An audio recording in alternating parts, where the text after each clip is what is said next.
Hello ನಮಸ್ಕಾರ ಎಲ್ರಿಗೂ. S V B official ಚಾನೆಲ್ಗೆ ಸ್ವಾಗತ ಸುಸ್ವಾಗತ. ನಾನು ನಿಮ್ಮ ಪ್ರೀತಿಯ ನಿರೂಪಕ ಹಾಗೂ ಗಾಯಕ ವರ್ಧನ್ ಬಾಲು.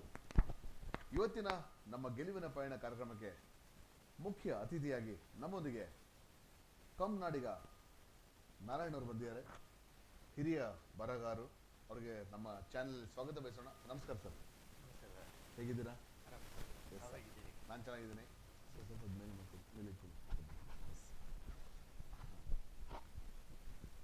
ಸೊ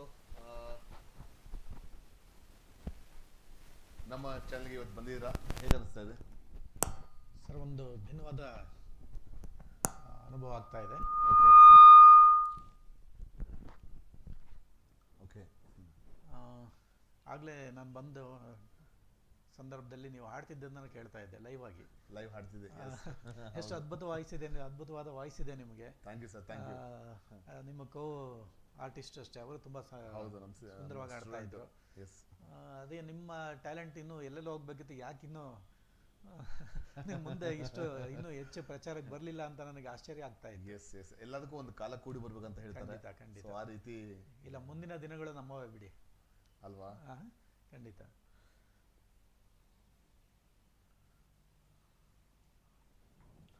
ಓಕೆ, ಬನ್ನಿ ಸರ್, ಈಗ ಮುಂದೆ ನಿಮ್ಮ ಬಗ್ಗೆ ನಿಮ್ಮಿಂದ ತಿಳ್ಕೊಳ್ಳೋಣ. ಸೊ ವೀಕ್ಷಕರೇ, ನಮ್ಮ ಅತಿಥಿಯೊಂದಿಗೆ ಮಾತನಾಡಲು ಕರೆ ಮಾಡಿ 8050608959. ಇಲ್ಲಿ ಒಂದು ಸ್ಕ್ರೋಲಿಂಗ್ ಬರುತ್ತೆ. ಆ ಸ್ಕ್ರೋಲಿಂಗಲ್ಲಿ ತಾವು ನೋಡಿದ್ರೆ ನಂಬರ್ ಸಿಗುತ್ತೆ ನಿಮಗೆ. ಸೊ ಆ ನಂಬರ್ಗೆ ತಾವು ಕರೆ ಮಾಡಿದರೆ ಸೊ ಆ ನಂಬರ್ಗೆ ಕರೆ ಮಾಡಿದರೆ ನಿಮಗೆ ಅವರೊಂದಿಗೆ ಮಾತನಾಡಬಹುದು. ಮತ್ತು ನಿಮಗೇನು ಪ್ರಶ್ನೆ ಬೇಕಾದ ಪ್ರಶ್ನೆ ಕೇಳ್ಬೋದು.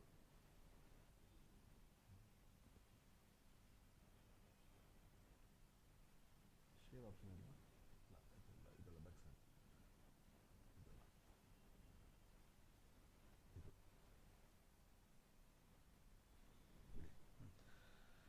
ಎಸ್ ಸರ್, ಸರ್ ನಿಮ್ಮ ಹುಟ್ಟೂರು ಮತ್ತು ನಿಮ್ಮ ತಂದೆ ತಾಯಿ ಬಗ್ಗೆ ಮತ್ತು ನಿಮ್ಮ ವಿದ್ಯಾಭ್ಯಾಸ ಬಗ್ಗೆ ನಮ್ಮ ವೀಕ್ಷಕರು ತಿಳಿಸಿ. ಅದೊಂದು ಮೂಲತಃ ಶಿವಮೊಗ್ಗ ಜಿಲ್ಲೆ, ಶಿವಮೊಗ್ಗ ತಾಲೂಕು. ಓಕೆ. ಪಕ್ಕದದೇ ಒಂದು ಹಳ್ಳಿ, ಶಿವಮೊಗ್ಗ ಬಸ್ ಸ್ಟ್ಯಾಂಡಿಂದ ಒಂದು 3 ಕಿಲೋಮೀಟರ್ ದೂರದಲ್ಲಿರ್ತಕ್ಕಂಥ ಒಂದು ಹಳ್ಳಿ, ಗಾಡಿಕೊಪ್ಪ ಅಂತ. ಓಕೆ. ಸೊ ಆಗ ನಾನು ಹುಟ್ಟಿ ಬೆಳೆದಾಗ ಹಳ್ಳಿಯಾಗಿತ್ತು. ಈಗ ಒಂದು ಎಕ್ಸ್ಟೆನ್ಷನ್ ಆಗಿದೆ. ಶಿವಮೊಗ್ಗದ ಒಂದು ವಿಸ್ತರಿತ ಪ್ರದೇಶ ಅದೀಗ. ನಾವಿದ್ದಾಗ ಅದು ಎಷ್ಟು ಇತ್ತು ಅಂದರೆ, ಕಾಡು ಪಕ್ಕದಲ್ಲೇ, ನಮ್ಮ ಊರಿನ ಪಕ್ಕದಲ್ಲಿ ಒಂದು ದೊಡ್ಡ ಕಾಡು. ನಾವು ಒಂದಷ್ಟು ಹೈನುಗಾರಿಕೆ ಮಾಡ್ತಾ ಇದ್ವಿ, ವ್ಯವಸಾಯ ಎಲ್ಲ ಮಾಡ್ತಾ ಇದ್ವಿ. ಓಕೆ. ನಮ್ಮ ಕೊಟ್ಟಿಗೆಗೆ ಬಂದು ಹಸುಗಳನ್ನ ಎತ್ತಕೊಂಡು ಹೋಗ್ತಾ ಇತ್ತು ಹುಲಿಗಳು. ಅಷ್ಟು ದಟ್ಟವಾದ ಕಾಡಿತ್ತು. ಬಹಳ ವರ್ಷಗಳಿಂದ, 25-30 ವರ್ಷಗಳ ಹಿಂದೆ, 30-35 ವರ್ಷಗಳ ಹಿಂದೆ. ಈಗೆಲ್ಲ ಹೋಗಿ ಸುಮಾರು ಒಂದು 15-20 ಕಿಲೋಮೀಟರ್ ಎಲ್ಲ ನಗರವೇ ಬೆಳೆದಿದೆ ಹೊರತು ಕಾಡು ಬೆಳೀಲಿಲ್ಲ. ಕಾಡು ಸಣ್ಣದಾಗ್ತಾ ಇದೆ, ನಗರ ವಿಸ್ತರಿತ ಆಗ್ತಾ ಇದೆ. ಕಾಡು ಅಷ್ಟೇ ಇದೆ, ಕಾಡು ಕಡಿಮೆ ಆಗ್ತಾ ಇದೆ. ಓಕೆ, ಕಡಿಮೆ ಆಗ್ತಾ ಇದೆ. ಓಕೆ. ಇವತ್ತಿನ ಈ ಥರದ ಪರಿಸ್ಥಿತಿಯಲ್ಲಿ ನಾವಿದ್ದೀವಿ ಈಗ. ಸೊ ನಿಮ್ಮ ವಿದ್ಯಾಭ್ಯಾಸ? ನಾನು ನನ್ನ ಹಳ್ಳಿಯಲ್ಲೇ ಪ್ರಾಥಮಿಕ ಮತ್ತು ಮಾಧ್ಯಮಿಕ ವಿದ್ಯಾಭ್ಯಾಸ ಮಾಡಿದೆ. ಓಕೆ. ಶಿವಮೊಗ್ಗ ನಗರದಲ್ಲಿ ಜಯಪ್ರಕಾಶ್ ನಾರಾಯಣ್ ಹೈಸ್ಕೂಲ್ ಅಂತ, ಅಲ್ಲಿ ನನ್ನ ಹೈಸ್ಕೂಲ್ ವಿದ್ಯಾಭ್ಯಾಸ ಮಾಡಿದೆ 3 ವರ್ಷ. ಸೊ ನಮ್ಮ ಹಳ್ಳಿಯಿಂದನೇ ಅಲ್ಲಿಗೆ ಸೈಕಲಲ್ಲಿ ಬಂದು ಹಾಲನ್ನು ಯಾವ ಇಸ್ವಿಯಲ್ಲಿ? 79ರಿಂದ 82. ಅಚ್ಚಾ, ಓಕೆ.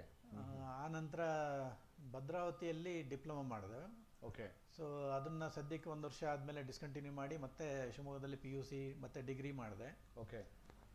1988ರಲ್ಲಿ ನಾನು BA ಪದವಿ ಪಡೆದೆ. ಓಕೆ. ಅದೇ ಸಂದರ್ಭದಲ್ಲಿ ಸರಿಯಾಗಿ ನನಗೆ ಉದ್ಯೋಗ ಸಿಕ್ತು. ಪದವಿ ಮುಗಿದು ಒಂದು 2-3 ತಿಂಗಳು ರಜಾ ಮುಗಿದು ಇನ್ನೊಂದು ಏನೋ MA ಓದಬೇಕು ಅಂತ ಅನ್ಕೋತಿದ್ದಾಗೇ ಉದ್ಯೋಗದ ಕರೆ ಪತ್ರ ಬಂತು. ಸರಿ, ಉದ್ಯೋಗದ ಕಡೆಗೆ ವಾಲ್ದೆ. ಅಲ್ಲಿಂದ ಅದೊಂದು ಟ್ವಿಸ್ಟ್. ಓಕೆ. ಸೊ ಸರ್ಕಾರಿ ನೌಕರಿ ಸಿಕ್ತು. ನಮ್ಮ ಹಳ್ಳಿಯಲ್ಲಿ ನಾವು ಒಬ್ರು ಮೇಷ್ಟ್ರು ಇದ್ರು. ಅಪ್ಪನಿಗೆ ಹೇಳಿದ್ರಂತೆ, ಯಾಕೆ ನಿನ್ನ ಮಗನಿಗೆ ಅಷ್ಟೊಂದು ಓದಿಸ್ತಾ ಇದೆಯಾ, ಗೌರ್ಮೆಂಟ್ ಕೆಲಸ ಸಿಗಲ್ಲ, ಯಾಕೆ ಓದಿಸ್ತಾ ಇದೆಯಾ ಅಂತ. ಒಂದು ದಿನ ನನಗೆ ನೆನಪಿದೆ, ಮಾರ್ಚ್ 10ನೇ ತಾರೀಕು 1988ನೇ ಇಸ್ವಿ. ಅವತ್ತೇ ಅದೇ ದಿನ ನನಗೆ ನನ್ನ ಕತೆ ತರಂಗದಲ್ಲಿ ಪ್ರಕಟ ಆಗಿತ್ತು. ಆ ಪತ್ರಿಕೆ ಮನೆಗೆ ಬಂತು, ಅದ್ರ ಜೊತೆಗೆ ಒಂದು ಪತ್ರ ಬಂದಿತ್ತು. ಎಷ್ಟು ಖುಷಿ ಆಗುತ್ತಲ್ವಾ ಅದು ಒಂದು ಪ್ರಕಟಣೆ ಬಂದ್ಮೇಲೆ. ನಿಜ, ಅದು ಸರ್ಕಾರಿ ನೌಕರಿದ ಒಂದು ಪತ್ರ. ಅವಾಗಿನ್ನು ಎಲ್ಲ ಟೆಲಿಗ್ರಾಮ್ ತರ ಒಂದು ಪತ್ರಗಳು.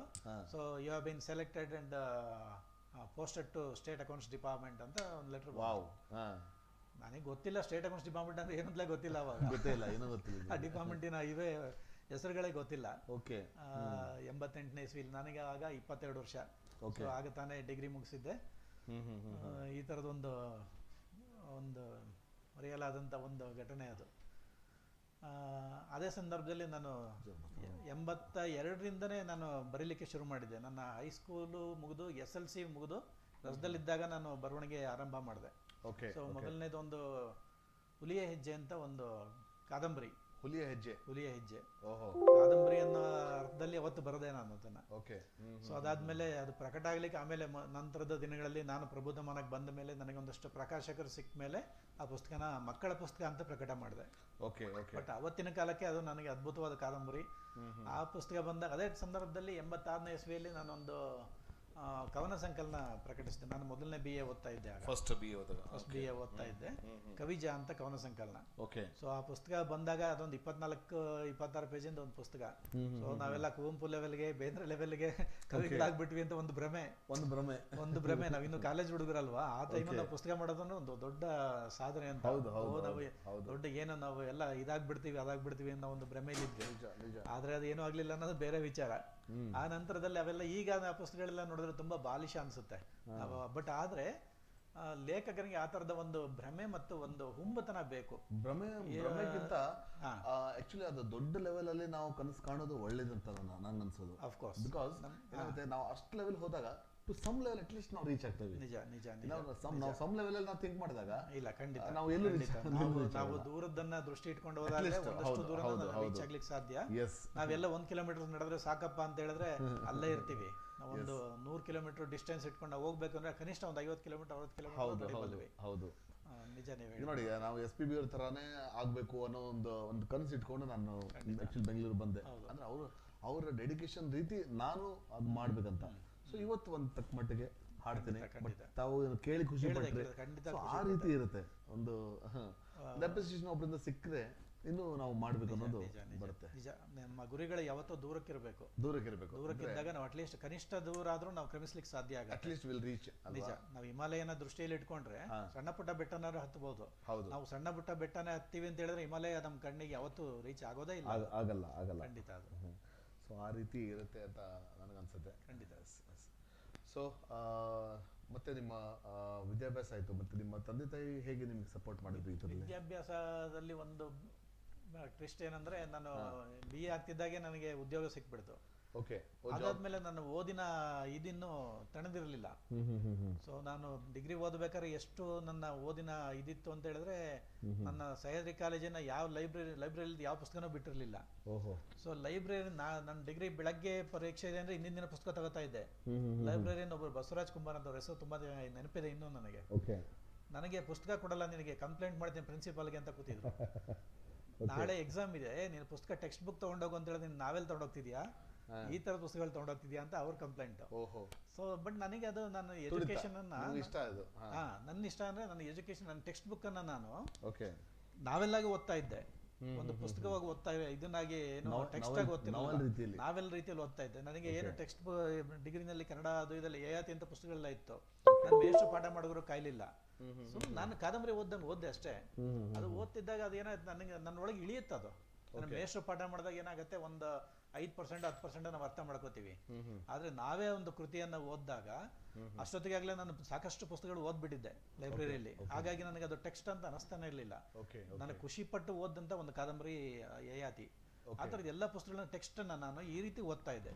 ಹಾಗಾಗಿ ನನಗೆ ಅದು ಅವ್ರ ಮೇಷ್ಟ್ರು ಪಾಠ ಮಾಡಬೇಕು, ಅದನ್ನ ನಾನು ಟೆಕ್ಸ್ಟ್ ಆಗಿ ಓದ್ಕೊಂಡು ಅದನ್ನ ನಾನು ಎಕ್ಸಾಮ್ ಬರೀಬೇಕು ಅನ್ನೋದು ಇರಲಿಲ್ಲ ನನಗೆ. ಈ ರೀತಿ ನಾವೆಲ್ ರೀತಿ ಯಾವಾಗ ಓದ್ತಾ ಇದ್ದೆ, ಅಥವಾ ಒಂದು ಕಥೆ ಪುಸ್ತಕ ತರ ಯಾವಾಗ ಓದ್ತಾ ಇದ್ದೆ, ಅದು ನನ್ನೊಳಗೆ ಮೌಲ್ಡ್ ಆಗ್ತಾ ಇತ್ತು. ನಾನು ಅದನ್ನ ಹೇಗೆ ಬೇಕೋ ಎಕ್ಸ್ಪ್ರೆಸ್ ಮಾಡ್ತಾ ಇದ್ದೆ. ನನಗೆ ಒಂದು ಬರವಣಿಗೆ ಕಲೆ ಇದ್ದಿದ್ರಿಂದ ನಾನು ಎಕ್ಸಾಮ್ಗಿಂತ ಯಾವತ್ತೂ ಓದಲಿಲ್ಲ. ನಾನು BA ಮಾಡುವಾಗಲೂ ಅಷ್ಟೇ, ನಾನು LLB ಮಾಡ್ಬೇಕಾದ್ರೂ ಕೂಡ 3 ಗಂಟೆ ಪರೀಕ್ಷೆಗೆ 3 ಗಂಟೆ ಓದಿ ಎಕ್ಸಾಮ್ ಬರ್ದಿದ್ದೀನಿ. ಸೊ ಈ ತರದ ನನ್ನ ಎಜುಕೇಶನ್. ಅದಾದ್ಮೇಲೆ ನನಗೆ ಓದಿನ ಹಸಿವು ತಣಿಲಿಲ್ಲ. ಏನ್ ಮಾಡಿದೆ, next MA political science MA ಮಾಡಿದೆ. ಓದೋದ್ರಲ್ಲಿ ಬಹಳ ನಿಮಗೆ ಒಂದು ಖಂಡಿತ ಅದೊಂದು ಕೆಟ್ಟ ಅಭ್ಯಾಸ ಅಂತ ಬುಕ್ ವರ್ಮ್ ಅಂತ. ಸೊ ನಾನು ಉದ್ಯೋಗದಲ್ಲಿದ್ದರೂ ಕೂಡ BA ಇದು MA ಕಟ್ಟಿದೆ ಕರೆಸ್ಪಾಂಡೆನ್ಸ್ ಅಲ್ಲಿ. ಪೊಲಿಟಿಕಲ್ ಸೈನ್ಸ್ ಮಾಡಿದೆ. ಅದಾದ ಮೇಲೆ ಹಿಸ್ಟ್ರಿ MA ಮಾಡಿದೆ, ಇಂಗ್ಲಿಷ್ MA ಮಾಡಿದೆ. ಓಕೆ ಸಾಕಾಗ್ಲಿಲ್ಲ ಅನಿಸ್ತು. LLB ಮಾಡೋಣ ಅಂತ ಈಗ LLB ಮಾಡಿದೆ. ಓಕೆ ಅದಾದ್ಮೇಲೆ LLM ಮಾಡೋಣ ಅಂತ LLM ಮಾಡಿದೆ. ಅಷ್ಟೊತ್ತಿಗೆ ಮದುವೆ ಎಲ್ಲ ಆಯ್ತು, ಮಕ್ಕಳಾದ್ವು. ಸದ್ಯಕ್ಕೆ ಸಾಕು, ಓದಿದ್ದು ಇಷ್ಟು ಅಂತ ಹೇಳಿ ಅಲ್ಲಿಗೆ ನಿಲ್ಲಿಸಿದೆ. ಓಕೆ ಆ್ಯಕ್ಚುಲಿ ಡಾಕ್ಟ್ರೇಟ್ ಮಾಡ್ಬೇಕಂತ ಒಂದು ಆಸೆ ಇತ್ತು. ಆ ಟೈಮಲ್ಲಿ ಪ್ರಯತ್ನ ಪಟ್ಟೆ, ಆಮೇಲೆ ಆ ಉತ್ಸಾಹ ಹೊರಟೋಯ್ತು. ಅಚ್ಚಾ ಅಫ್ಕೋರ್ಸ್ ನನ್ನ ಬಗ್ಗೆ ಬೇರೆಯವರು ಈಗ ಡಾಕ್ಟ್ರೇಟ್ ಮಾಡ್ತಾ ಇದ್ದಾರೆ. ಓಹೋ ಅಚ್ಚಾ ಸೊ ಆ ರೀತಿ ಒಂದು ನಿಮ್ಮ ಜರ್ನಿನ ಮಾಡಿದ್ರಿ. ಸೊ ಇದು ಬರವಣಿಗೆ ಒಂದು ಬರವಣಿಗೆ ಬಗ್ಗೆ ಹೇಗೆ ಶುರು ಆಯ್ತು ಇದು? ಬರವಣಿಗೆ ಅಂದರೆ ನಮ್ಮ ಪಕ್ಕದ ಮನೆಯಲ್ಲಿ ಒಬ್ಬರು ಈಶ್ವರಪ್ಪ ಅಂತ ಇದ್ರು. ಅವರು ಆ ಸಂದರ್ಭದಲ್ಲಿ ನಾನಿನ್ನು ಓದೋಂಥ ಸಂದರ್ಭದಲ್ಲಿ ಅವರು ನಿರುದ್ಯೋಗಿ. ಸೊ ಅವರು ಏನೋ ಒಂದಷ್ಟು ಓದ್ಕೊಂಡಿದ್ರು, ಬಟ್ ಅವರಿಗೆ ತುಂಬಾ ಬಡತನ ಇತ್ತು ಮನೆಯಲ್ಲಿ. ಹಳ್ಳಿ ಕಡೆಲ್ಲ ಗೊತ್ತಲ್ವ ನಿಮಗೆ, ಬಡತನ ಹಾಸು ಓದ್ಕೊಳ್ಳುವಷ್ಟು ಇರುತ್ತೆ. ಇನ್ನು ಉದ್ಯೋಗ ಸಿಕ್ಕಿರಲಿಲ್ಲ, ಅವರು ಉದ್ಯೋಗ ಅರಸ್ತಾ ಇದ್ರು. ಆ ಟೈಮಲ್ಲಿ ಅವರು ಲೈಬ್ರರಿಯಿಂದ, ಶಿವಮೊಗ್ಗ ಸೆಂಟ್ರಲ್ ಲೈಬ್ರರಿಯಿಂದ ಪುಸ್ತಕಗಳನ್ನು ತರ್ತಾ ಇದ್ರು. ಅವ್ರಿಗೆ ಎಷ್ಟು ಓದ್ತಾ ಇದ್ರು ಅಂದ್ರೆ 2-3 ದಿನಕ್ಕೆ ಒಂದೊಂದು ಕಾದಂಬರಿ ಓದ್ಬಿಡೋರು. ಪರ್ವ, ಗೃಹಭಂಗ, ಇಂಥ ಪುಸ್ತಕಗಳನ್ನೆಲ್ಲ, ಗ್ರಾಮಾಯಣ, ಇಂಥ ಪುಸ್ತಕಗಳೆಲ್ಲ ಅವರಿಂದ ನಾನು ನೋಡ್ಲಿಕ್ಕೆ ಸಾಧ್ಯ ಆಯಿತು. ಅವರನ್ನ ತಂದಾಗ ಅದನ್ನ ನಾನು ಜಸ್ಟ್ ನೋಡ್ತಾ ಇದ್ದೆ. ಅವರಿಗೆ ಅವರೊಂದು ಸ್ಪಾರ್ಟ್ ಟೈಮ್ ಎಲ್ಲ ಕೆಲಸಕ್ಕೆ ಹೋಗ್ತಾ ಇದ್ರು. ಆ ಟೈಮಲ್ಲಿ ಆ ಪುಸ್ತಕಗಳು ನೋಡ್ತಾ ಇದ್ದೆ. ಇದು ಯಾರು, ಇವ್ರು ಯಾರು, ಭೈರಪ್ಪ ಯಾರು, ರಾವ್ ಬಹದ್ದೂರ್ ಯಾರು, ಈ ತರದ ಇದು ಅವರಿಂದ ತಿಳ್ಕೊಂಡೆ. ಅವಾಗ ತಿಳ್ಕೊಂಡಾಗ ಏನಾಯ್ತು, ನನಗೆ ಒಂದಿನ ಪ್ರಶ್ನೆ ಕೇಳಿದೆ ಅವರಿಗೆ, ಇವ್ರಿಷ್ಟು ಎಲ್ಲ ಪುಸ್ತಕ ಬರೆದಿದ್ದಾರೆ, ನಾನು ಯಾಕೆ ಬರೆಯಕ್ಕಾಗಲ್ವಾ? ಬರೀಬೋದು, ನೀನು ಬರೆಯಕ್ಕಾಗಲ್ಲ, ಯಾಕಾಗಲ್ಲ ಒಂದು ಮಾತು ಒಂದು ನನಗೆ ಸ್ಪಾರ್ಕ್ ಆಗಿ ಹೊಳಿತು. ನಾನು ಬರೀಬೋದು. ಸರಿ, ಹೇಗೆ ಬರೀಬೇಕು ಹೇಳಿ? ಅವರೇ ಒಂದು ಕತೆ ಹೇಳಿದ್ರು. ಈ ಕತೆ ಈ ತರ ಇದೆ. ಏನೋ ಒಂದು ಕಾಡಲ್ಲಿ ಹುಡುಗರು ದನ ಮೇಯ್ಸಕ್ ಹೋಗ್ತಾ ಇದ್ರು, ಅಲ್ಲಿ ಆ ತರದ ಒಂದು ಕತೆ ಹೇಳಿದ್ರು. ಸರಿ, ಇದನ್ನೇ ನಾನು ಕತೆ ರಾಮು ಮತ್ತು ಸೋಮು ಅಂತ ಇಟ್ಕೊಂಡು ಒಂದು ಇದು ಬರ್ತಲ್ವಾ, ಫಾರ್ ಎಕ್ಸಾಂಪಲ್ ಲೈಕ್ ಏನೋ ಒಂದು ಅದ್ರ ಬಗ್ಗೆ ಒಂದು ವಿಶ್ಲೇಷಣೆ ಬರೀ ಅಂತ ಹೇಳ್ತಾರೆ. ಅವರೊಂದು ಜಸ್ಟ್ ಒಂದು ಇನ್ಸಿಡೆಂಟ್ ಹೇಳೋದು. ಇವತ್ತು ಕಾಡ ದನಗಳ ಮೇಯ್ಸ್ಲಿಕ್ಕೆ ಹೋದ್ರು, ಏನೇನಾಯ್ತು ಕಾಡಲ್ಲಿ, ಈ ತರದ ಒಂದು ಇನ್ಸಿಡೆಂಟ್. ಸರಿ, ಅದನ್ನ ಅವರೊಂದು ಏನ್ ಪಾರ್ಟ್ ಟೈಮ್ ಉದ್ಯೋಗ ಹೋಗಿದ್ರು, ಅವ್ರು ಬರೋ ಹೊತ್ತಿಗೆ ಮಧ್ಯಾಹ್ನದ ಹೊತ್ತಿಗೆ ಒಂದಷ್ಟು ಬರೆದಾಕ್ಬಿಡ್ತಿದ್ದೆ. ಬರೆದು ಬಿಟ್ಟು ಅವರು ಊಟಕ್ಕೆ ಬರೋದೇ ಕಾಯ್ಕೊಂಡಿರೋದು, ಹೋಗಿ ತೋರ್ಸೋದು ಅವ್ರಿಗೆ. ಪಾಪ ಅವ್ರು ಊಟ ಮಾಡ್ತಾನೆ ಓದ್ಕೊಳ್ಳೋರು. ಓದ್ಬಿಟ್ಟು ಇಲ್ಲ ಇದೊಂಚೂರು ಚೇಂಜ್ ಮಾಡೋ, ಚೆನ್ನಾಗ್ ಬಂದಿದೆ, ಓಕೆ ಮುಂದಕ್ಕೆ ಇನ್ನೊಂದು ರೀತಿ ಬರೀ, ನೆಕ್ಸ್ಟ್ ಹೇಳೋರು. ಸಂಜೆ ಬರೋತಿ ಮತ್ತೊಂದಷ್ಟು ಬರೆದಾಕೋದು. ಸೊ ಈ ತರ ಮಾಡಿ ಸುಮಾರು 1-1.5 ತಿಂಗಳಲ್ಲಿ ಒಂದು ಮಕ್ಕಳ ಕಾದಂಬರಿ ಬರೆದಾಯ್ತು. ಒಂದು ರೆಡಿ ಆಯ್ತು. ಫಸ್ಟ್ SLC ರಜಾ ಏನಿತ್ತಲ್ಲ, ಆ ಟೈಮಲ್ಲಿ ಒಂದು ಕಾದಂಬರಿ ಬರೆದೆ. ಸೊ ಅಲ್ಲಿಗೆ ನನಗೆ ಒಂದು ಲಯ ಸಿಕ್ತು, ಒಂದು ಗ್ರಿಪ್ ಸಿಕ್ತು. ಕಾದಂಬರಿ ಭಾರಿ ಮಜಾ ಅಂದ್ರೆ, ನಾನು ಯಾವ ಕಾದಂಬರಿ ಓದ್ದೆ, ಕಾದಂಬರಿ ಬರೆದವನು. ಯಾವುದು ಓದಿದೆ, ಆ ಕಾದಂಬರಿ ಬರೆದ ಏನು ಓದಿರ್ಲಿಲ್ಲ, ರೆಫರೆನ್ಸ್ ಅಲ್ಲ. ಕಾದಂಬರಿ ಪ್ರಕಾರ ಹೆಂಗಿರುತ್ತೆ ಅಂತ ಗೊತ್ತೇ ಇಲ್ಲ. ಜಸ್ಟ್ 15-16 ವರ್ಷದ ಹುಡುಗ. ಕಾದಂಬರಿ ಅಂದ್ರೆ ಏನು, ಕತೆ ಅಂದ್ರೆ ಏನು, ಅದ್ರ ಪ್ರಕಾರಗಳ ಇನ್ನೂ ನಮ್ಗೆ ಇನ್ನು ಏನು ಗೊತ್ತಿಲ್ಲದಿರೋ ಸ್ಥಿತಿಯಲ್ಲಿ ನಾವು ಅದನ್ನೆಲ್ಲ ನೋಡ್ಕೊಂಡು ಕಲ್ತಂತವ್ರು.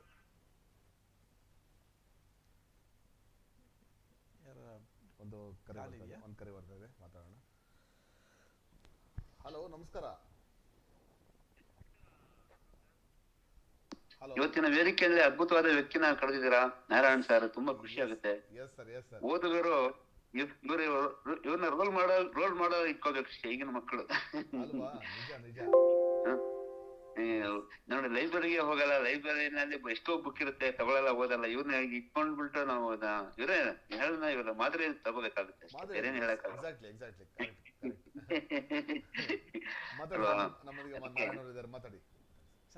ನಾರಾಯಣ್ ಸರ್, ನಮಸ್ಕಾರ ಸರ್. ನಮಸ್ಕಾರ, ಹೇಳಿ ಸರ್. ತುಂಬಾ ಖುಷಿ ಆಯ್ತು ನಿಮ್ಮ ಒಂದು ಬೆಳವಣಿಗೆ. ನೀವು ಆ ಶಿವಮೊಗ್ಗದಿಂದ ಬಂದು ಅಲ್ಲಿ ಓದ್ಕೊಂಡು ಆ ಕಾಡೊಳಗೆ ಮನೆ ಮಾಡ್ಕೊಂಡು ಮನೇಲಿ ಇದ್ದು ಆಚೆ ಬಂದು ಈಗ ನೀವು ಒಂದು ಒಳ್ಳೆ ಹುದ್ದೆಲಿದ್ದೀರಾ, ಆಮೇಲೆ ಒಳ್ಳೆ ವಿದ್ಯಾವಂತರಾಗಿದ್ದೀರಾ. ಅದೊಂದು ಖುಷಿ ಆಗುತ್ತೆ ಸರ್, ನಿಜ ತುಂಬಾನೇ ಹೆಮ್ಮೆ ಆಗುತ್ತೆ. ಒಂದು ಮಾತು ಕೇಳಿದ್ಮೇಲೆ ಖುಷಿ ಆಯ್ತು. ಲೈಬ್ರರಿ ಒಂದು ಬುಕ್ ಬಿಟ್ಟಿಲ್ಲ ಅಂತ ಹೇಳಿದ್ರಲ್ಲ, ಅದನ್ನ ಕೇಳಿ ಒಂಥರ ನಿಜವಾಗ್ಲೂ ಹೆಮ್ಮೆ ಸರ್. ತುಂಬಾ ಖುಷಿ ಆಯ್ತು. ಅದ್ಭುತವಾದ ಪುಸ್ತಕಗಳು ನೋಡಿದ್ದೆ ಅಲ್ಲಿ ನಾನು. ಯಾವ್ದು ಹಿಸ್ಟಾರಿಕಲ್ ಪುಸ್ತಕಗಳನ್ನೆಲ್ಲ, ಅನ್ಫರ್ಗೆಟಬಲ್ ಎಂಪೈರ್, ವಿಜಯನಗರದ ಬಗ್ಗೆ, ಈ ತರ ನೆಹರು, ಆ ತರದ ಪುಸ್ತಕಗಳನ್ನೆಲ್ಲ ನಾವು ಸ್ವಂತ ದುಡ್ಡು ಕೊಟ್ಟು ಅಥವಾ ಅಂಗಡಿಯಲ್ಲಿ ಸಿಗೋದೇ ಇಲ್ಲ, ಅವೆಲ್ಲ ಮಾರ್ಕೆಟ್ ಸಿಗೋದೇ ಇಲ್ಲ. ಸೊ ಲೈಬ್ರರಿಯಲ್ಲಿ ಆ ತರದ ಒಂದು ಸ್ಟಾಕ್ ಇರ್ತದೆ, ಅದನ್ನ ನಾವು ಉಪಯೋಗಿಸ್ತೀವಿ. ಇಲ್ಲರ ನಾವು ಟೆಕ್ಸ್ಟ್ ಅಲ್ಲಿ ಓದ್ತಾ ಇರ್ತೀವಿ ಸರ್, ಬಟ್ ಆ ಪುಸ್ತಕಗಳು ನೋಡೋ ಭಾಗ್ಯ ಕೂಡ ನಮಗೆ ಸಿಕ್ಕಿರೋದಿಲ್ಲ. ಅಂತ ಒಂದು ಅವಕಾಶ ಕಾಲೇಜ್ ಲೈಬ್ರರಿಗಳು ಇವೆಲ್ಲ ಮಾಡ್ಕೊಡ್ತವೆ. ವರ್ಧನ್ ಸರ್, ಹೇಳಿ ಸರ್. ನಾನು ಇಲ್ಲಿ ಇರುವಾಗ ಮೊನ್ನೆ ನ್ಯೂಯಾರ್ಕ್ ಹೋಗಿದ್ದೆ ಸರ್. ನ್ಯೂಯಾರ್ಕ್ ಸಿಟಿನಲ್ಲಿ ಒಂದು ಲೈಬ್ರರಿ ಇದೆ. ಓಕೆ ಆ ಲೈಬ್ರರಿ ವರ್ಲ್ಡ್ ಅಲ್ಲೇ ಫೇಮಸ್ ಉಂಟು ಸರ್. ಅದು ಆ ಲೈಬ್ರರಿನಲ್ಲಿ ಓಕೆ ಬುಕ್ಸ್ ರಿಸರ್ಚ್ ಮಾಡಕ್ಕೆ ಒಂದು ಜಾಗ ಇದೆ. ಅಲ್ಲಿ ಬುಕ್ಗಳು ಇಟ್ಟಿದ್ದಾರೆ ಸರ್. ಆ ಬುಕ್ಗಳು ಬಂದಿದ್ದು ಸುಮಾರು ವರ್ಷಗಳ ಹಿಂದೆ ಬುಕ್ಗಳು ಎಲ್ಲ ಇದೆ. ಯಾವ ತರ ಬೇಕಾ ಓದ್ಬೋದು, ಯಾವ ತರ ಬೇಕಾ ತಗೊಂಡ್ಬೋದು. ಆ ಜಾಗದಲ್ಲಿ ಒಂದ್ ದೊಡ್ಡ ಹಾಲ್ ಅಲ್ಲಿ AC ಹಾಕಿ ಕೂತ್ಕೊಂಡು ಆರಾಮಾಗಿ ಒಂದು ಪ್ರಶಾಂತ ಓದ್ಬೋದು ರಿಸರ್ಚ್ ಮಾಡ್ಲಿಕ್ಕೆ. ಆ ಜಾಗ ನೋಡಿ ತುಂಬಾ ಖುಷಿ ಆಯ್ತು ನನಗೆ. ಅದು ಅಲ್ಲಿ ಇರೋ ಜನಗಳು ಅಷ್ಟೇ ಓದ್ತಾ ಇದಾರಲ್ಲ, ಪಿನ್ ಡ್ರಾಪ್ ಸೈಲೆಂಟ್, ಒಂದು ಚೂರು ಇದಿಲ್ಲ, ಅಷ್ಟು ಜನ ಬರ್ತಾ ಇದಾರೆ. ನಡ್ಕೊಂಡು ಹೋಗಲು ಕೂಡ ನಡ್ಕೊಂಡು ಹೋಗಕ್ ಕೂಡ ಕೆಳಗೆ ಕಾರ್ಪೆಟ್ ಹಾಕಿದ್ದಾರೆ, ಸೌಂಡ್ ಬರ್ಬಾರ್ದು ಅಂದ್ಬಿಟ್ಟು ಆತರ. ಹಾಗೆ ಅದ್ ನೋಡಿ, ಆ ಲೈಬ್ರರಿ ನೋಡಿ ತುಂಬಾ ತುಂಬಾ ತುಂಬಾ ಖುಷಿ ಆಯ್ತು. ನಮ್ಮಲ್ಲೂ ಆ ತರದ್ ಬರ್ಬೇಕು. ಆ ಒಂದು ಸಿಸ್ಟಮ್ ನಮ್ಮಲ್ಲಿ ಬರ್ಬೇಕು. ಆಕ್ಚುಲಿ ನೀವು ಯಾವ ಸಬ್ಜೆಕ್ಟ್ ಬೇಕಾದ್ರೂ ರಿಸರ್ಚ್ ಮಾಡ್ಬೋದು, ಆ ತರ ಜಾಗ ಇದೆ ಸರ್. ನಿಜವಾಗ್ಲೂ ಖುಷಿ ಆಗುತ್ತೆ ನೋಡಿ. ಆಮೇಲೆ ನನ್ ಮಗಳು ಕೂಡ ರೀಸೆಂಟ್ ಆಗಿ ಇಲ್ಲಿ ಬಂದ ವರ್ಷದಲ್ಲೇ ಇಲ್ಲೊಂದು ಲೈಬ್ರರಿ ಅವಳು ಪಾರ್ಟ್ ಟೈಮ್ ಕೆಲಸ ಮಾಡ್ತಾ ಇದ್ಲು. ಅವಳು ಹೇಳ್ತಾ ಅಲ್ಲಿ ಕರ್ಕೊಂಡು ಹೋಗಿದ್ಲು ಲೈಬ್ರರಿಗೆ. ಆ ಲೈಬ್ರರಿ ಕೂಡ ಅದು ಚಿಕ್ಕ ಲೈಬ್ರರಿ ನೋಡಿ, ಅದು ಕೂಡ ಅಷ್ಟು ಚೆನ್ನಾಗಿದೆ, ಅಷ್ಟು ಚೆನ್ನಾಗಿ ಮೇಂಟೈನ್ ಮಾಡಿದ್ದಾರೆ. ಆತರ ಆ ಒಂದು ನಾರಾಯಣ್ ಸರ್ ಹೇಳೋ ತರ ಓದುಗರು ಈಗ ಕಮ್ಮಿ ಆಗ್ತಿದಾರ, ಅದು ಜಾಸ್ತಿ ಆಗ್ಬೇಕು. ನಿಜ ನಿಜ. ಅವಾಗ ನಾರಾಯಣ್ ಚೆನ್ನಾಗಿ ಇಲ್ಲ, ಓದುಗರು ಕಮ್ಮಿ ಮೊಬೈಲ್ ನೋಡ್ಕೊಂಡು ಏನು ಮಾಡಕ್ಕಾಗಲ್ಲ ಸರ್. ಮೊಬೈಲ್ ಅಲ್ಲಿ ಎಲ್ಲ ಸಿಗುತ್ತೆ ಅಂತ ಹೇಳ್ತಾರೆ, ಏನ್ ಸಿಗಲ್ಲ. ಓದ್ಬೇಕು, ಓದಿ ಓದಿ ಓದಿ ಜ್ಞಾನೋದಯ ಮಾಡ್ಕೋಬೇಕು. ಸರ್, ಇನ್ನೊಂದು ಈ ಸಂದರ್ಭದಲ್ಲಿ ನೀವು ಕೇಳಿದ್ರೆ ನೆನಪಾಗ್ತಾ ಇದೆ, ಈ ಎಜುಕೇಶನ್ ಸಿಸ್ಟಮ್ ಅಲ್ಲಿ ಏನೋ ಒಂದು ಲ್ಯಾಕುನ ಇದೆ ಅಂತ ಅನಿಸ್ತಾ ಇದೆ. ಕಮ್ಮಿ ಇದೆ. ಹೌದೌದು, ನಿಜ ನಿಜ. ಈಗ ಬಹುಶಃ ನಾವೆಲ್ಲ ಹುಡುಗರಿದ್ದ 3ನೇ ಕ್ಲಾಸ್ ಓದಿರ್ತಿದ್ರು, ನಮ್ಮ ಹಿರಿಯರು ಅದ್ಭುತವಾಗಿ ಕನ್ನಡ ಬರಿತಾ ಇದ್ರು. ಈಗ ಮಾಸ್ಟರ್ ಡಿಗ್ರಿಗೆ ಎಂಟ್ರಿ ಆದಂತ ಹುಡುಗ ಅವ್ರು ಕನ್ನಡ ಮೇಜರ್ ಬಂದ ಎಂಟ್ರಿ ಆಗ್ತಾರೆ. ಮೊನ್ನೆ ನನ್ನೊಬ್ಬ ಸ್ನೇಹಿತರು ಕನ್ನಡ ಲೆಕ್ಚರರ್ ಹೇಳ್ತಾ ಇದ್ರು, ಡಿಗ್ರಿ ಮಾಡ್ಕೊಂಡ್ ಬಂದಿದ್ದಾನೆ, ಕನ್ನಡ ಮೇಜರ್ ಜಾಯ್ನ್ ಆಗಿದ್ದಾನೆ, ಒಂದು ಸೆಂಟೆನ್ಸ್ ಅನ್ನ ಸರಿಯಾಗಿ ಬರೆಯಕ್ ಬರ್ತಾ ಇಲ್ಲ. ಹೇಗಿದೆ ನಮ್ಮ ವ್ಯವಸ್ಥೆ? ಸೊ ನಾವ್ ಏನಾಗಿದ್ದೀವಿ, ABCD 4 ಅಕ್ಷರ ಟಿಕ್ ಹೊಡಿತೀವಿ, ಒಂದ್ ಪ್ರಶ್ನೆ ಇರುತ್ತೆ, ABCD 4 ಆಪ್ಷನ್ ಕೊಡ್ತಾರೆ, ಸೊ ಟಿಕ್ ಹೊಡಿತೀವಿ, ಯಾವ್ದೋ ಟಿಕ್ ಹೊಡಿತೀವಿ, 35 ಮಾರ್ಕ್ಸ್ ಬರುತ್ತೆ, ಪಾಸ್ ಆಗ್ಬಿಡ್ತಾನೆ. 75, 80, 90, 99.99 ಮಿನಿಮಮ್ ಆಗೋಗ್ಬಿಟ್ಟಿದೆ. 0.1% ಬಂದಿಲ್ಲ ಅಂತ ಹುಡುಗರು ಇವತ್ತು ಡಿಪ್ರೆಷನ್ಗೆ ಹೋಗ್ತಾ ಇದ್ದಾರೆ. 100 ಬರ್ಲೇಬೇಕು ಅಂತ ಈ ಸ್ಥಿತಿಗೆ ಹೋಗ್ತಾ ಇದೀವಿ. ಆದ್ರೆ ಅವರಿಂದ ನಾವೇನ್ ಎಕ್ಸ್ಪೆಕ್ಟ್ ಮಾಡ್ತಾ ಇದೀವಿ? ಒಂದು ಪುಸ್ತಕ ಓದ್ಲಿಕ್ಕೆ ಬರಲ್ಲ, ಅಥವಾ ಒಂದು ಸೆಂಟೆನ್ಸ್ ಬರೀಲಿಕ್ಕೆ ಬರಲ್ಲ. ಈ ತರದ ಎಜುಕೇಶನ್ ಏನ್ ಮಾಡ್ತಾ ಇದೀವಿ ಗೊತ್ತಾಗ್ತಾ ಇಲ್ಲ. ನಮ್ಮ ಎಜುಕೇಶನಿಸ್ಟ್ಗಳು ಸ್ವಲ್ಪ ಇದ್ರ ಬಗ್ಗೆ ಗಮನ ಹರಿಸಬೇಕಂತ ಒಂದೊಂದ್ಸಲ ಅನ್ಸುತ್ತೆ. ನಿಜ ಸರ್. ತುಂಬಾ ಖುಷಿ ಆಯ್ತು ನಾರಾಯಣ್ ಸರ್ ನಿಮ್ ಮಾತಾಡೋದಕ್ಕೆ. ಧನ್ಯವಾದ ಸರ್. ಇವತ್ತು ವೇದಿಕೆ ತುಂಬಾ ಇದಾಯ್ತು, ತುಂಬಾನೇ ಅದಕ್ಕೆ ಒಂದು ಬೆಲೆ ಸಿಕ್ತು. ಅಲಂಕರಿಸಿದೆ. ತಾವು ನ್ಯೂಯಾರ್ಕ್ ಇಂದ ಕಾಲ್ ಮಾಡಿದಿರಾ, ಅದು ಖುಷಿ ಆಯ್ತು. ಇಲ್ಲಿ ಸರ್ ಎಲ್ಲಿದ್ರು ಅಲ್ಲಿ ಬೆಳಕಾಗಿದೆ ಈಗ ಇಲ್ಲಿ ಕರೆಕ್ಟ್ ಆಗಿ 9-10 ಗಂಟೆ ಸರ್. ಈಗ ಬೆಳಿಗ್ಗೆ 10 ಗಂಟೆ. ಓಕೆ ನೋಡಿ, ನಮಗೆ ಬೆಳಿಗ್ಗೆ ನಾವು ನಿಮಗೆ ಸಂದರ್ಶನ ಕೊಡ್ತೇವೆ, ಅಂದ್ರೆ ನಿಮಗೆ ಒಂದು ಲೈವ್ ಸಿಗುತ್ತೆ. ಅದಕ್ಕೆ ನಿಮ್ಗೆ ಲೈವ್ ಪ್ರೋಗ್ರಾಮ್ ಬೆಳಿಗ್ಗೆ ನೋಡಕ್ಕೆ ಈಸಿ ಆಗುತ್ತೆ ನಮ್ಗೆ. Correct. Thank you so much sir. Thank you so much for calling. Okay sir, all the best sir. ನಮ್ಮ ಇಬ್ಬರ ಧ್ವನಿ ಕ್ಲಿಯರ್ ಇದೆ ಅಲ್ವಾ? ತುಂಬಾ ಕ್ಲಾರಿಟಿ ಆಗಿದೆ ಸರ್, ತುಂಬಾ ಕ್ಲಾರಿಟಿ ಆಗಿದೆ. Thank you sir. Thank you. ತಾವು ಅಲ್ಲಿಂದ ಕರೆ ಮಾಡಿ ನಮ್ಮ ಕಾರ್ಯಕ್ರಮ ನೋಡೋದಕ್ಕೆ ತುಂಬಾ ಧನ್ಯವಾದಗಳು ಸರ್. ಫೈನ್. ಸೊ ನೋಡಿ, ನ್ಯೂಯಾರ್ಕ್ ಇಂದ ಅದೆಷ್ಟು ಕಳ್ಕಳಿ ಅಂದ್ರೆ ಅವರು ಅಲ್ಲಿ ಲೈಬ್ರರಿ ನೋಡಿದ್ದಾರೆ. ನಿಜ ನಿಜ. ಸೊ ಯಾವ ತರ ಇದೆ ಏನಂತ ಅವ್ರಿಗೆ ಒಂದು ಅಲ್ಲಿ ಆ ಶಿಸ್ತಿನ ಬಗ್ಗೆ ಹೇಳಿದ್ರಲ್ಲ, ಅಂತ ಶಿಸ್ತು ನಮ್ಮಲ್ಲಿ ಇನ್ನೂ ರೂಢಿಸ್ಕೋಬೇಕು. ನಮ್ಮಲ್ಲಿ ಇದೆ, ಇಲ್ಲ ಅಂತ ಅಲ್ಲ, ಇದೆ, ಬಟ್ ಇನ್ನಷ್ಟು ರೂಢಿಸ್ಕೋಬೇಕು. ಲೆವೆಲ್ ಇನ್ನೂ ಚೇಂಜ್ ಆಗಬೇಕು. ಸೊ ತಾವು ತಮ್ಮ ಅದೇ ಫಸ್ಟ್ ಬರ್ದಿದ್ದ ಬಗ್ಗೆ ಮಾತಾಡ್ತಿದ್ರಿ. ಎಸ್, ಅದು ಹೇಗಿತ್ತು ಅನುಭವ? ಅದು ವಿದೌಟ್ ಎನಿ ಏನು ಗೊತ್ತಿಲ್ಲ, ಅದು ಕಾದಂಬರಿ ಅನ್ನೋದೇ ಗೊತ್ತಿಲ್ಲ. ಅವ್ರು ಬೇರೆ ಪುಸ್ತಕಗಳು ತಂದಿದ್ದು ನೋಡ್ತಿದ್ದೆ, ಕಾದಂಬರಿ ದಪ್ಪ ಇರುತ್ತೆ, ಕಥೆ ಅಂದ್ರೆ ಚಿಕ್ಕದಿರುತ್ತೆ, ಇಷ್ಟೇ ನನ್ನ ಅವತ್ತಿನ ಐಡಿಯಾ. ಬಟ್ ಬರಿತಾ ಹೋದಂಗ ಅವ್ರು ಹೇಳ್ತಾ ಹೋದ್ರೆ ಒಂದಷ್ಟು ಬರಿತಾ ಹೋದ್ನಾ, ಕಾದಂಬರಿ ಅಂದ್ರೆ ಅದು ಕ್ಯಾನ್ವಾಸ್ ಎಷ್ಟು ದೊಡ್ಡದಿರುತ್ತೆ, ಕಥೆಯ ಕ್ಯಾನ್ವಾಸ್ ಅಂದ್ರೆ ಏನು, ಕಾದಂಬರಿಯನ್ನ ನಾವು ಹೇಗೆ ವಿಸ್ತಾರವಾಗಿ ಬರ್ಕೊಂಡು ಹೋಗ್ಬೇಕು. ಆದ್ರೆ ಕಥೆಯಲ್ಲಿ ಹಾಗೆ ಮಾಡೋಕ್ಕಾಗಲ್ಲ, ಅಬ್ರಿಡ್ಜ್ ಆಗಿರ್ಬೇಕು, ತುಂಬಾ ಕಾಂಕ್ರೀಟ್ ಆಗಿ ಬರ್ಬೇಕು ಕತೆ. ಅದು ವ್ಯತ್ಯಾಸ, ಕಾದಂಬರಿ ಮತ್ತು ಕಥೆಗಿರ್ತಕ್ಕಂಥ ವ್ಯತ್ಯಾಸ. ನಾವು ಒಂದು ಕಾದಂಬರಿ ಒಂದೇ ಕಥೆಯಲ್ಲಿ ಒಂದು 5-6 ಪುಟಗಳಲ್ಲಿ ಹೇಳ್ತಕ್ಕಂಥ ಕಥೆಯನ್ನ ನಾವು 500 ಪುಟದ ಕಾದಂಬರಿ ಮಾಡ್ಬೋದು. ಅದೇ ವಿಷಯ. ಬಟ್ ಅದನ್ನ ಕಥೆ ಹೇಳೋದಕ್ಕೂ ಮತ್ತು ಕಾದಂಬರಿಗೆ ಇರೋ ವ್ಯತ್ಯಾಸ. ಕಾದಂಬರಿ ವಿಸ್ತಾರವಾಗಿ ಹೇಳ್ಕೊಂಡು ಹೋಗ್ತೀವಿ, ಲಾಂಗ್. ನಿಮ್ಗೆ ಇನ್ನೂ ಈಸಿಯಾಗಿ ಅಂದ್ರೆ ಒಂದು ಧಾರಾವಾಹಿ ಹೌದು, ಕಾದಂಬರಿನ ಒಂದು ಧಾರಾವಾಹಿಗೆ ನಿಧಾನವಾಗಿ ಹೇಳ್ಕೊಂಡು ಹೋಗ್ತೀವಿ. ಒನ್ ಡೈಲಾಗ್ ಇನ್ನೊಬ್ರು ಆದ್ರೆ ಸಿನಿಮಾ ಆಗೋದಿಲ್ಲ. ಸಿನಿಮಾ ಹಾಗಾಗೋದಿಲ್ಲ. ಹೌದು. ಸಿನಿಮಾಕ್ಕೆ ತುಂಬಾ ಸೆಲೆಕ್ಟಿವ್, ಜಸ್ಟ್ ಒಂದು ಸೀನ್ ತೋರಿಸ್ದ ಅಂತ ಹೇಳಿದ್ರೆ ನೋಡುಗನಿಗೆ ಅರ್ಥ ಆಗ್ಬಿಡುತ್ತೆ, ಓ ಇದು ಚೇಂಜ್ ಆಯ್ತು ತಕ್ಷಣ. ಸೊ ಅದು ಕಥೆಯ ಸಿಸ್ಟಮ್. 3 ಗಂಟೆ ಒಳಗೆ ನೀವು ಕೂಡಿಸ್ಬೇಕಲ್ಲ ಒಂದು ಸಿನಿಮಾನ, We have to fix it. ಹಾಗೆ ಅಷ್ಟೇ. ಒಂದು 10 ಪುಟದಲ್ಲಿ ಒಂದು ಕಥೆನ ಕೂರಿಸ್ಬೇಕು. ಹೌದು ಹೌದು. ಕಾದಂಬರಿ ಆಗಲ್ಲ. ಧಾರಾವಾಹಿಗಳ 1000 ಎಪಿಸೋಡ್ 2000 ಎಪಿಸೋಡ್ಗಳು ಹೋದಾಗೆ ಕಾದಂಬರಿ ನಿಮ್ಗೆ ಎಷ್ಟು ಬೇಕಾದ್ರೂ ವಿಸ್ತಾರವಾಗಿ ಬರ್ಕೊಂಡು ಹೋಗ್ಬೋದು. ಇದನ್ನ ಇನ್ನೊಂದು ಉಪಮೆ ಹೇಳ್ಬೋದು ಅಂದ್ರೆ ಟೆಸ್ಟ್ ಮ್ಯಾಚ್ ಇದ್ದಾಗೆ ಕಾದಂಬರಿ. 2020 ಇದ್ದಂಗೆ ಕಥೆ ಅನ್ನೋದು 2020 ಈಗ ಮತ್ತೆ ಮಿನಿ ಕಥೆಗಳು ಬಂದ್ಬಿಟ್ಟಿದೆಯಲ್ಲ, ಆ ತರ ಆಗಿ 50-50 ಮ್ಯಾಚ್ಗಳು ನಡೀತಾ ಇರುತ್ತೆ, 2020 ಮ್ಯಾಚ್ಗಳು ನಡೀತಾ ಇರುತ್ತೆ. ಆ ರೀತಿ ಕಥೆ ಅನ್ನೋದು ತುಂಬಾ ಅಬ್ರಿಡ್ಜ್ ಆಗಿರ್ಬೇಕು. ಕಾದಂಬರಿಗೆ ವಿಸ್ತಾರ ಟೆಸ್ಟ್ ಮ್ಯಾಚ್, ನೀವು ಎಷ್ಟು ಬೇಕಾದ್ರೆ ಪ್ರಯೋಗಗಳನ್ನು ಮಾಡ್ಬೋದು ಆ ಥರದ. ಆಮೇಲೆ ನಾರಾಯಣ ಅವರೇ, ತಮ್ಮ ವಿದ್ಯಾಭ್ಯಾಸ ಎಲ್ಲ ಮುಗಿದ ಮೇಲೆ ತಾವು ಯಾವ ಕೆಲಸಕ್ಕೆ ಪ್ರಾರಂಭ ಮಾಡಿದ್ದೀರಿ? ಅಂದರೆ ಎಲ್ಲಿಗೆ ತಾವು ಅಪ್ಲೈ ಮಾಡಿದ್ದೀರಿ? ಇಲ್ಲ, ನಾನು SLC ಆದ ತಕ್ಷಣ ಒಂದು 1984 ನಾನು 82ರಲ್ಲಿ SLC ಆಗಿದ್ದು ನಂದು. 84ರಲ್ಲಿ KPSC Karnataka public service commission ಇದೆ, ಅವರು ಅಪ್ಲಿಕೇಶನ್ ಕರೆದ್ರು.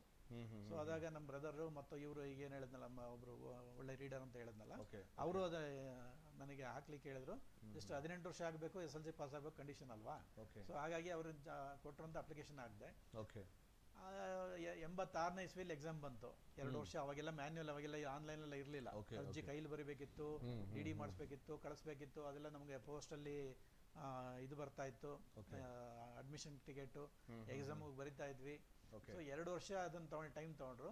86ನೇ ಇಸ್ವಿಲಿ ನಾನು ಅದನ್ನ ಪರೀಕ್ಷೆ ಬರೆದೆ. ನೆನಪಿದೆ, ನಾನು ಕಮಲಾ ನೆಹರು ಕಾಲೇಜ್ ಅಂತ ಶಿವಮೊಗ್ಗದಲ್ಲಿ, ಅಲ್ಲಿ ನನಗೆ ಸೆಂಟರ್ ಬಿದ್ದಿತ್ತು. ಸೊ ಒಂದು ಸಂಡೇ, ಸೊ ನನಗೆ ನನ್ನ ಸೀಟ್ ಬಂದು ಡೋರ್ ಪಕ್ಕದಲ್ಲೇ ನನ್ನ ಸೀಟ್ ಇದೆ. ಆಚೆ ಹೆಣ್ಮಕ್ಳು ಮಾಕ್ ಪಾರ್ಲಿಮೆಂಟ್ ಮಾಡ್ತಾ ಇದ್ದಾರೆ. ಅದು ಮಹಿಳಾ ಕಾಲೇಜ್, ಅದು ಮಾಕ್ ಎಲ್ಲ ಡಿಗ್ರಿ ಹುಡುಗರು. ಮಾಕ್ ಪಾರ್ಲಿಮೆಂಟ್ ಅಂದ್ರೆ ಪಾರ್ಲಿಮೆಂಟ್ ತರ ಇವ್ರ ಮೆಂಬರ್ಗಳ ಹುಡುಗರಲ್ಲೇ ಒಂದಷ್ಟು MP ಗಳಂತ ಆಯ್ಕೆ ಮಾಡೋದು. ಸೊ ಪಾರ್ಲಿಮೆಂಟ್ ಹೇಗೆ ನಡೆಯುತ್ತೆ ಅಂತ ಮಕ್ಕಳಿಗೆ ಅದು ಪಾಠ, ಅದೊಂಥರ ಒಂದು ಏನೋ ಪ್ರಾಯೋಗಿಕ ಪರೀಕ್ಷೆ ಇದಿದ್ದಾಗೆ, ಟೆಸ್ಟ್ ತರ. ಸೊ ಆ ಹುಡುಗರನ್ನ ಒಂದಷ್ಟು ಜನ ಆಯ್ಕೆ ಮಾಡೋದು, ಅವರೇ MP ಗಳು. ಅವರೆಲ್ಲ ಸೇರ್ಕೊಂಡು ಒಬ್ಬ ಪ್ರಧಾನಮಂತ್ರಿ ಆಯ್ಕೆ ಮಾಡೋದು, ಅದಕ್ಕೊಬ್ಬ ಸ್ಪೀಕರ್ ಆಯ್ಕೆ ಮಾಡೋದು, ಒಬ್ಬ ಪ್ರೆಸಿಡೆಂಟ್ ಆಯ್ಕೆ ಮಾಡೋದು. ಅಲ್ಲಲ್ಲ, ಆ ಹುಡುಗರು ಅಲ್ಲಿ ಮಾಡ್ತಾ ಇದ್ದಾರೆ ಎದುರುಗಡೆ. ನಾನಿಲ್ಲಿ ಎಕ್ಸಾಮ್ ಬರಿತಾ ಇದ್ದೀನಿ, ನನ್ನ ಕಣ್ಣಿಗೆ ಕಾಣ್ತಾ ಇದೆ ಡೋರ್ ಎದುರಿಗೇನೆ. ಆತರ ಅವ್ರನ್ನ ನೋಡ್ಕೊಂಡು ನಾನು ಎಕ್ಸಾಮ್ ಬರ್ದೀನಿ. ಲಿಟ್ರಲಿ ನಾನು ಹೇಗೆ ಎಕ್ಸಾಮ್ ಬರ್ದೀನಿ, ಆಟ ಆಡ್ಕೊಂಡು ಬರ್ದಿದ್ದೀನಿ. ನಾನು ಎಕ್ಸಾಮ್ ಅಂತ ನಾನು ಇನ್ಫ್ಯಾಕ್ಟ್ ಓದೋ ಇರಲಿಲ್ಲ, ನನಗೆ ಏನು ಜ್ಞಾನ ಇತ್ತು ಅದನ್ನೇ ಬರ್ಕೊಂಡು ಹೋದೆ. ಒಂದು ಕರೆ ಬರ್ತಾ ಇದೆ, ಮಾತಾಡೋಣ. ಮತ್ತೆ ನಮ್ಮ ಮಾತನ್ನ ಮುಂದುವರ್ಸೋಣ. ನಮಸ್ಕಾರ ಸರ್. ನಮಸ್ಕಾರ ಸರ್. ಯಾರು ಮಾತಾಡೋದು? ಸರ್, ಮಧುಸೂದನ್ ಅಂತ. ನಮಸ್ಕಾರ ಮಧುಸೂದನ್ ಅವರೇ, ನಮ್ಮ SVB ಅಫಿಷಿಯಲ್ ಚಾನಲ್ಗೆ ಸ್ವಾಗತ ಬಯಸ್ತೇನೆ ನಿಮಗೆ. ನಮ್ಮೊಂದಿಗೆ ಇವತ್ತು ಅದ್ಭುತವಾದ ಬರಹಗಾರರು ನಾರಾಯಣ ಅವರು ಇದ್ದಾರೆ, ಮಾತಾಡಿ ಸರ್. ಸರ್ ನಮಸ್ತೆ. ಸರ್ ನಮಸ್ಕಾರ ಸರ್. ಮಧುಸೂದನ್. ಎಸ್, ಹೇಳಿ ಮಧುಸೂದನ್. ಸರ್, ನಿಮ್ಮ ಕತೆ ಇದು ಕಥೆ ಸಂಕಲನ ನರಸಿಂಹರೂಪಿ ಓದಿದಾಗ ನನಗೆ ಕೆಲವೊಂದು ಅನುಮಾನಗಳು ಬಂದವು. ಅನುಮಾನಗಳು ಅಂದ್ರೆ, ಈಗ ಕೆಲವೊಂದು ಕಥೆಗಳನ್ನ ನೀವು ಬಲವಂತವಾಗಿ ಮೊದಲುಗೊಳಿಸಿದ್ದೀರಾ ಅಂತ ಅನ್ನಿಸ್ತಾ ಇತ್ತು ನನಗೆ. ಕಥೆಗಳು ಬಲವಂತವಾಗಿ ಅಂದ್ರೆ ಸ್ಟಾಪ್ ಮಾಡ್ತಿದ್ರೆ ಅವನು ಅಲ್ಲಿಗೆ ಮುಂದುವರ್ಸಿದ್ರೆ ಅವೇ ಕಾದಂಬರಿಗಳಾಗ್ತಾ ಇದೆ. ಕಾದಂಬರಿ ಬಗ್ಗೆ ಮಾತಾಡ್ತಾ ಇದ್ದೆ ಜಸ್ಟ್. ಚಿಕ್ಕ ಚಿಕ್ಕ ಇದನ್ನ ನಾವು ಯಾವ ರೀತಿ ಕಾದಂಬರಿ 500 ಪುಟಗಳ ಕಾದಂಬರಿ ಮಾಡ್ಬೋದು, ಮತ್ತೆ ಹೆಂಗೆ ಧಾರಾವಾಹಿಗಳು ಮಾಡ್ಬೋದು ಅಂತ ಹೇಳ್ತಾ ಇದ್ರಲ್ವಾ, ಅದು ನಿಮ್ಮನ್ನ ನೇರವಾಗಿ ಕೇಳೋಣ ಅನ್ಕೊಂಡೆ. ಅದೇ, ಈಗ ಕಥೆಗಳು ಚೆನ್ನಾಗಿದ್ದಾವೆ, ನಿಮ್ಗೆ ಸಮಯದ ಬಿಡುವಿಲ್ಲ ನನಗೆ ಗೊತ್ತಿಲ್ಲ. ಅಂದ್ರೆ ಕಥೆಗಳನ್ನೆಲ್ಲ ದೊಡ್ಡ ಕಥೆ ಕಾದಂಬರಿಗಳಾಗೋನೆಲ್ಲ ಸಣ್ಣದಾಗಿ ಕಥೆ ರೂಪದಲ್ಲಿ ಹೇಳ್ಬಿಟ್ಟಿದ್ದೀರ. ಡಿಸ್ಟರ್ಬ್ ಆಗ್ತಾ ಇದೆ, ಹೇಳಿ ಇನ್ನೊಮ್ಮೆ ಹೇಳಿ ಮಧುಸೂದನ್. ಸರ್, ಈಗ ದೊಡ್ಡ ಕಾದಂಬರಿಗಳಾಗಬೇಕಾದವನ್ನೆಲ್ಲ ನೀವು ಕಥೆಗಳ ರೂಪದಲ್ಲಿ ಹೇಳಿದ್ದೀರಾ. ಆಯ್ತು. ಅದೇ ನಿಮಗೆ ಸಮಯದ ಅಭಾವ ಐತೆ. ಖಂಡಿತ. ಅದೇ ಅದನ್ನ ಹೇಳ್ಬೇಕು ಅನಿಸ್ತು. ಮತ್ತೆ ನಿಮ್ಮ ಒಡನಾಟ, ನಿಮ್ಮ ಬಹಳ ಹತ್ರದಿಂದ ನೋಡಿದ್ದೀನಿ. ಇಲ್ಲ, ಮಧುಸೂದನ್ ಕೂಡ ಒಬ್ಬ ಲೇಖಕರು. ಹೌದಾ? ಕವನ ಸಂಕಲನಗಳು 2 ಕವನ ಸಂಕಲನ ಬಂದಿದೆ. 2 ಪುಸ್ತಕಗಳ ಬಿಡುಗಡೆಗೆ ನಾನು ಹೋಗಿದ್ದೆ.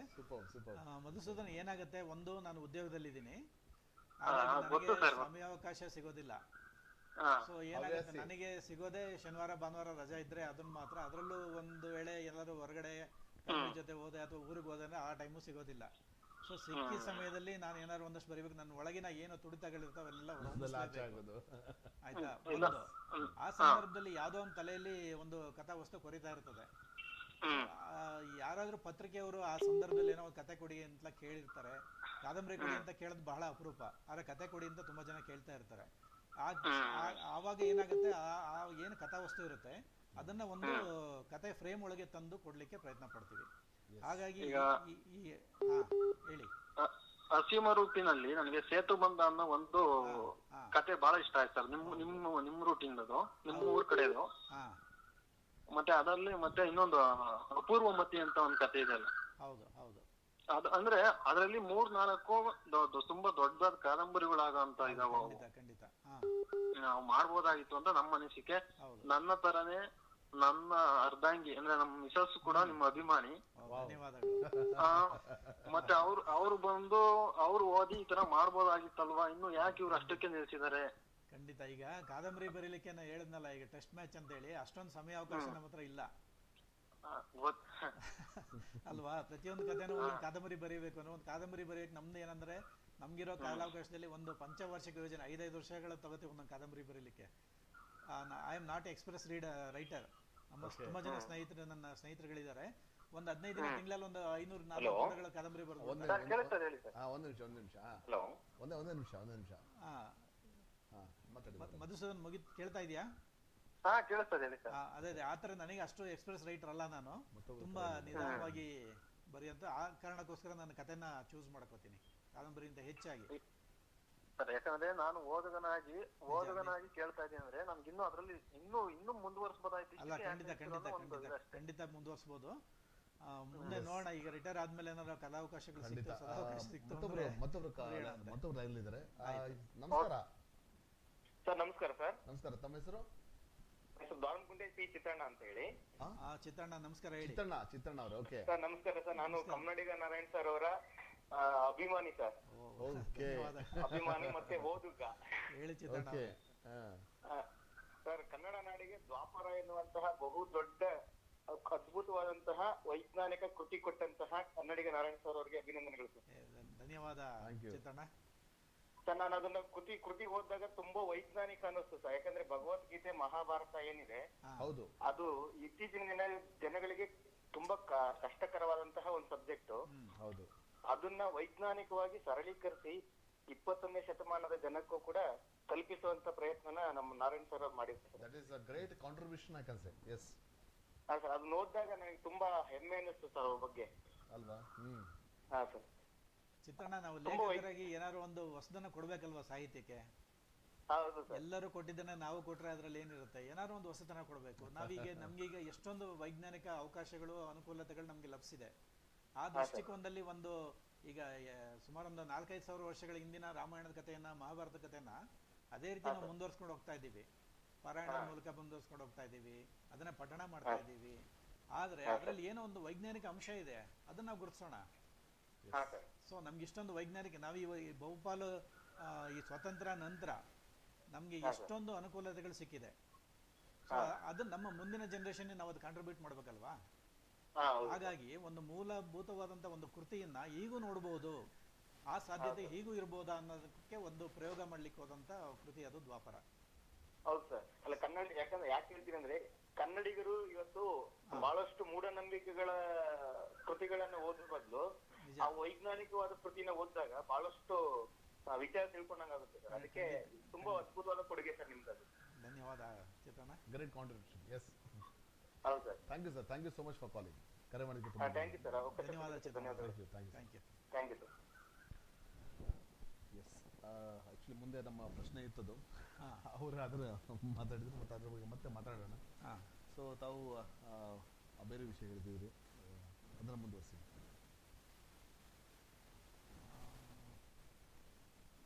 ಎಲ್ಲಿ ನಿಲ್ಸಿದ್ವಿ? ಹಾಗೆ ಆಗುತ್ತೆ ಒಂದು ಕಟ್ಟಾದ ತಕ್ಷಣ. ವಿದ್ಯಾಭ್ಯಾಸದ ನಂತರ ತಾವು ಏನು ಕೆಲಸ ಮಾಡಿದ್ರಿ? ಉದ್ಯೋಗದ ಬಗ್ಗೆ ಮಾತಾಡ್ತಿದ್ರಿ. ಅದೇ KPSC ಎಕ್ಸಾಮ್ ಬರೀತಾ ಇದ್ದೆ. ನಾನು ಹೇಳ್ತಾ ಇದ್ದೆ, ನಾನು ಮೊದಲನೇ BA BA ಓದ್ತಾ ಇದ್ದೆ ಆಗ. Okay okay. ಸೊ ನನ್ನ ಎದುರುಗಡೆ ಮಾರ್ಕ್ ಪಾರ್ಲಿಮೆಂಟ್ ಹೆಣ್ಮಕ್ಳು ಮಾಡ್ತಾ ಇದ್ದಾರೆ, ಇಲ್ಲಿ ರೂಮಲ್ಲಿ ಕೂತ್ಕೊಂಡು ನಾವು ಎಕ್ಸಾಮ್ ಬರಿತಾ ಇದ್ದೀವಿ ರಾಜಕೀಯದ ಬಗ್ಗೆ. ಬಟ್ ನಾನು ಪೊಲಿಟಿಕಲ್ ಸೈನ್ಸ್ ಸ್ಟೂಡೆಂಟು, ಹಾಗಾಗಿ ನಾನು ಏನು ಮಾಡ್ತೀನಿ ನನಗೆ ಗೊತ್ತಾಗ್ತಾ ಇತ್ತು, ಗೊತ್ತಾಗ್ತಿತ್ತು. ಬಟ್ ಅಲ್ಲಿ ಒಂದು ಜನರಲ್ ನಾಲೆಡ್ಜ್ ಇರ್ತದೆ, ಇನ್ನೊಂದು ಜನರಲ್ ಪತ್ರಿಕೆ ಇರ್ತಿತ್ತು.